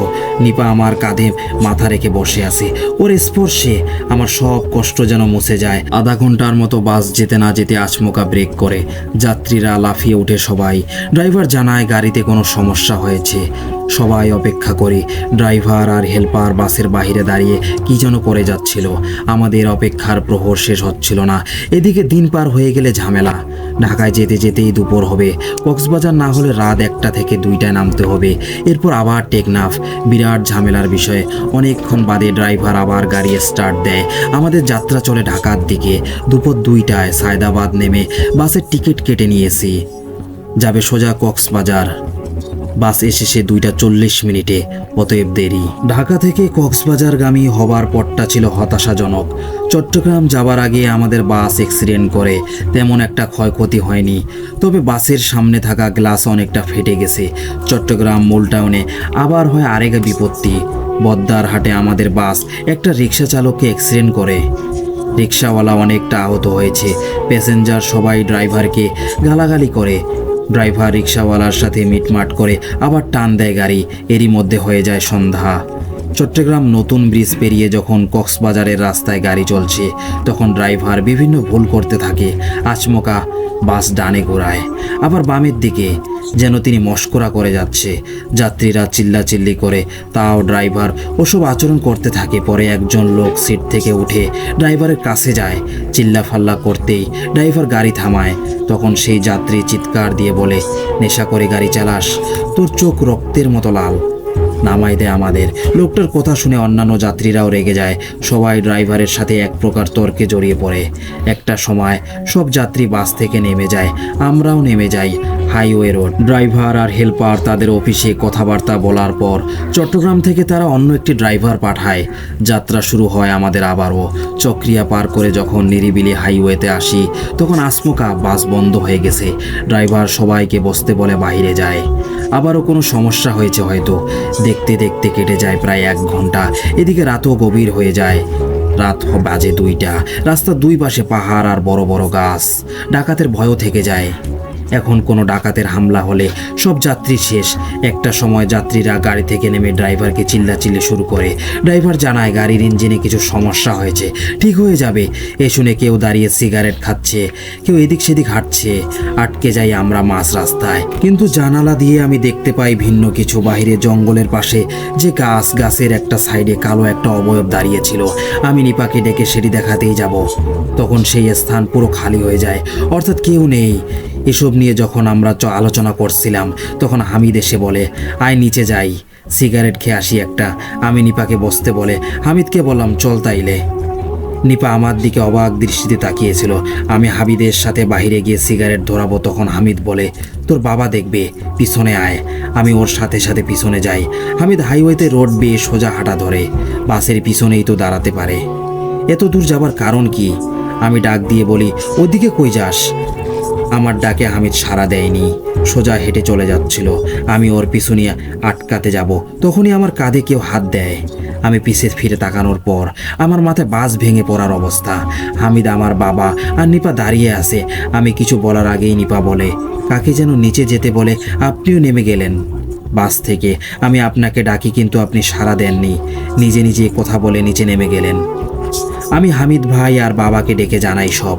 আর এসে দেখি আপনি ওদিকে চলে যাচ্ছেন। বুঝতে বাকি নেই যে কে ছিল সেটা।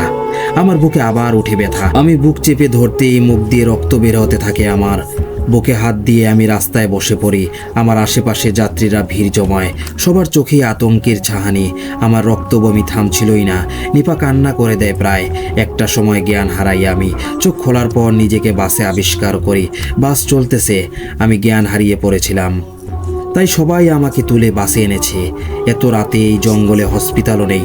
প্রাথমিক চিকিৎসারত ছিলাম আমি। কক্সবাজার গিয়ে আমরা টেকনাফের উদ্দেশ্যে রওনা করি। আগের বার গিয়েছিলাম, তাই পথ অপরিচিত নয়। কবিরাজের বাড়ি যেতেই কবিরাজের গিন্নি আমাদের আপ্যায়ন করে। কবিরাজ কিছু সময় পর এসে আমাকে বলে, বইটা দিন। হামিদ ব্যাগ থেকে বইটা বের করে কবিরাজ ভাই হাতে নিয়ে উঠোনে চলে যান। আমরা অনেকটাই অবাক হই। উনি এইবার গোমরা মুখে ছিলেন। নিজে থেকে এসে বইটা নিয়ে চলে গেলেন।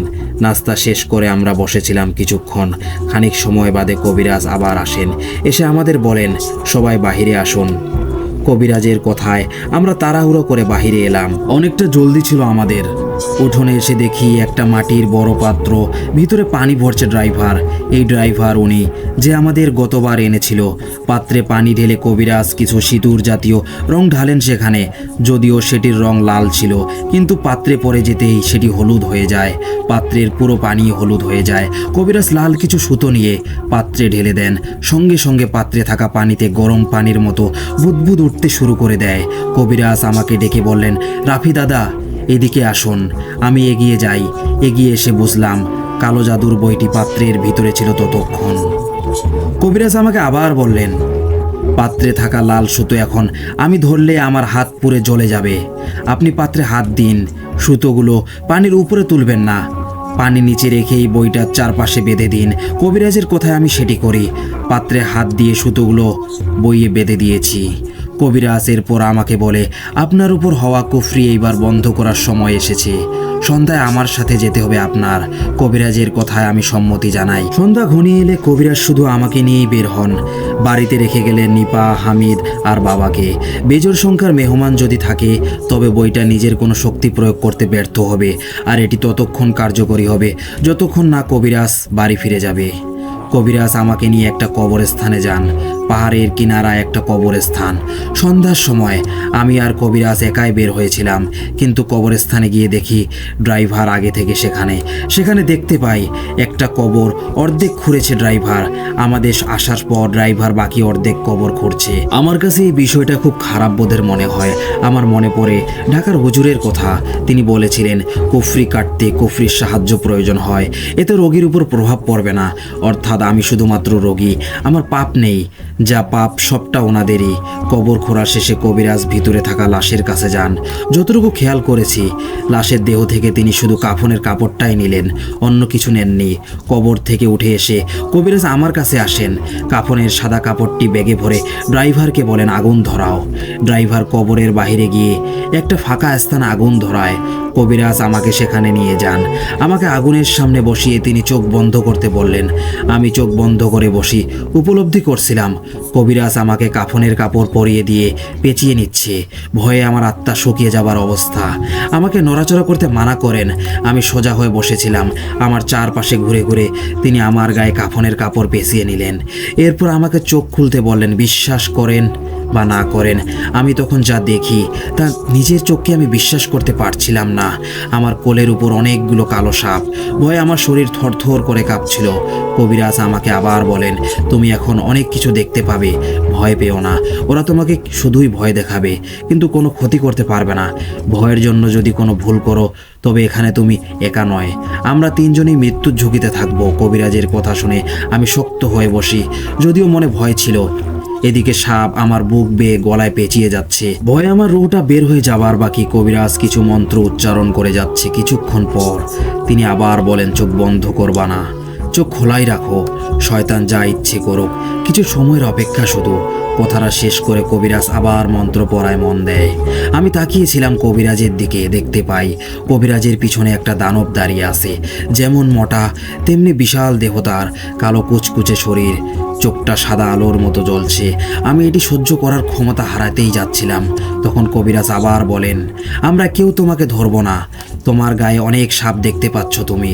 কবিরাজের প্রশ্নে আমি বলি, আমার গলাতেও জড়িয়ে আছে। কবিরাজ আবার বললেন, সবগুলো সাপ হাতে ধরে ধরে কাফনের কাপড়ে পেঁচিয়ে রাখবা। তুমি নিজে নিজে কাপড় খোলো। আমি কাপড় ধীরে ধীরে খুলি। সাপগুলো আমাকে যেন কামড়াতে তাড়াহুড়ো করে যাচ্ছে। কবিরাজের কথা মতো কাপড় খুলি এবং সাপগুলোকে কাপড়ে রাখতে শুরু করি। রবারের মতো সাপের দেহ। আমার যেমন ভয় হচ্ছিল, তেমনি নিজেকে বাঁচানোর যুদ্ধ করছি। মোট 5 থেকে 6টা সাপ হবে। সবগুলোকে কাপড়ে বেঁধে আমি ঝুলি বানাই। তখন কবিরাজের পিছনে থাকা দানবটাকেও আর দেখতে পাইনি। কবিরাজ আমাকে বলে, একা হেঁটে ওই কবরে কাপড়ের ঝুলিটা ফেলে আসো। অনেকে তোমাকে ডাকবে, ধোকা দিবে, তুমি কারো কথায় জবাব দিবে না, আর না তাদের ধোকায় পড়বে। শুধুই একটাই কাজ, কবরে ঝুলিটা ফেলে আসা। কবিরাজের আদেশে আমি ঝুলিটা নিয়ে কবরের দিকে যেতে থাকি। ড্রাইভার কবরস্থানের বাইরে থেকে আমার পথে একটা লাইট মারে, যাতে আমি স্পষ্ট পথ দেখতে পাই। কবরস্থানে প্রবেশ করতেই নিপা ডাক দিয়ে বলে, রাফি, হামিদ ভাইকে ওই শয়তান আক্রমণ করেছে। আমি মনোযোগ সরাতেই যাব, তখন মনে পড়ে ধোকার কথা। এরা ধোকা দিবে, তাছাড়া নিপা কিভাবে জানবে আমরা এখানে আসি? তার মানে সে নিপা নয়। ধোকা বুঝে আমি সোজা হাঁটতে থাকি। এর মাঝে আমার বাবা মা অনেকেই আমাকে ডেকেছে। মাঝখানে আবার কবিরাজের কথাও শুনলাম। কবিরাজ আমাকে বলল, আমরা ব্যর্থ হয়ে গেছি, চলে আসো। আমি জানি এটাও ধোকা, কারণ কবিরাজ বলেছিল আমার কাজ একটাই, শুধুই ঝুড়িটা ফেলে আসা। সবশেষ কবরের মধ্যে আমি ঝুড়িটা ফেলে দিয়েছি। সাথে সাথে ড্রাইভার দৌড়ে এসে কবরে মাটি দিতে লাগলো। কবিরাজ আমার কাছে এসে আমাকে জানায়, তোমার উপর হওয়া সকল ব্ল্যাক ম্যাজিক ধ্বংস হয়েছে। তোমার শরীরের অবস্থা ভালো না, শুধুই ডাক্তারি চিকিৎসা প্রয়োজন। এখন ভালো ভালো খাবার খাওয়ার সতেজ হও। কবিরাজের কথা আমি আবার বলি, তাহলে নিপার উপর করা হলো কালো জাদু কাটাবেন কখন? কবিরাজ হেসে বলে, তুমিই তো মাত্র শেষ করলে। নিপার উপরেও এই বই থেকে জাদু করা হয়েছে। বইকে বন্দি করেছি, আর শয়তানকে তুমি বন্দি করেছো। এই বইয়ের দ্বারা যতক্ষণ আক্রান্ত ছিল সবার উপরেই বিপদ কেটেছে। আমি বইটা নিয়ে আগামীকাল ইন্ডিয়াতে যাব, আমার গুরুর কাছে, যিনি বইটাকে পুরোপুরি নষ্ট করে দিবে। এই যাত্রায় ফিরে আসতে আমার 2 মাস সময় লাগবে। তবে তুমি বিপদমুক্ত এখন। এই ঘটনায় ক্রাইম থাকায় সব কিছুই ছদ্মনাম ছিল, তবে ঘটনা 100% সত্য। বিশ্বাস করা না করা আপনাদের ব্যাপার। আমি এখনও হসপিটালে চিকিৎসারত আছি। আমার একটা কিডনিতে পানি জমে ড্যামেজ হয়ে গেছে। শরীরের অবস্থা আগের চেয়েও ভালো, ধীরে ধীরে ঠিক হয়েও যাব। সাথে নিপা আছে, হামিদ আছে, পুরো পরিবার আছে।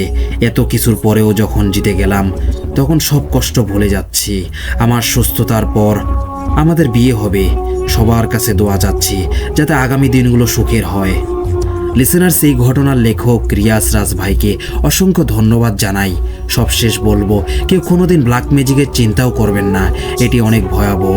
যারা শিকার হয় তারাই জানে। লিসেনার্স, ঘটনাটি আপনাদের কেমন লাগলো আপনারা কমেন্টের মাধ্যমে অবশ্যই জানাবেন। আরেকটা কথা, আপনারা অবশ্যই আমাদের চ্যানেলকে সাবস্ক্রাইব করে পাশে থাকবেন। আমাদের চ্যানেলকে এগিয়ে নিয়ে যাওয়ার দায়িত্ব আপনাদের।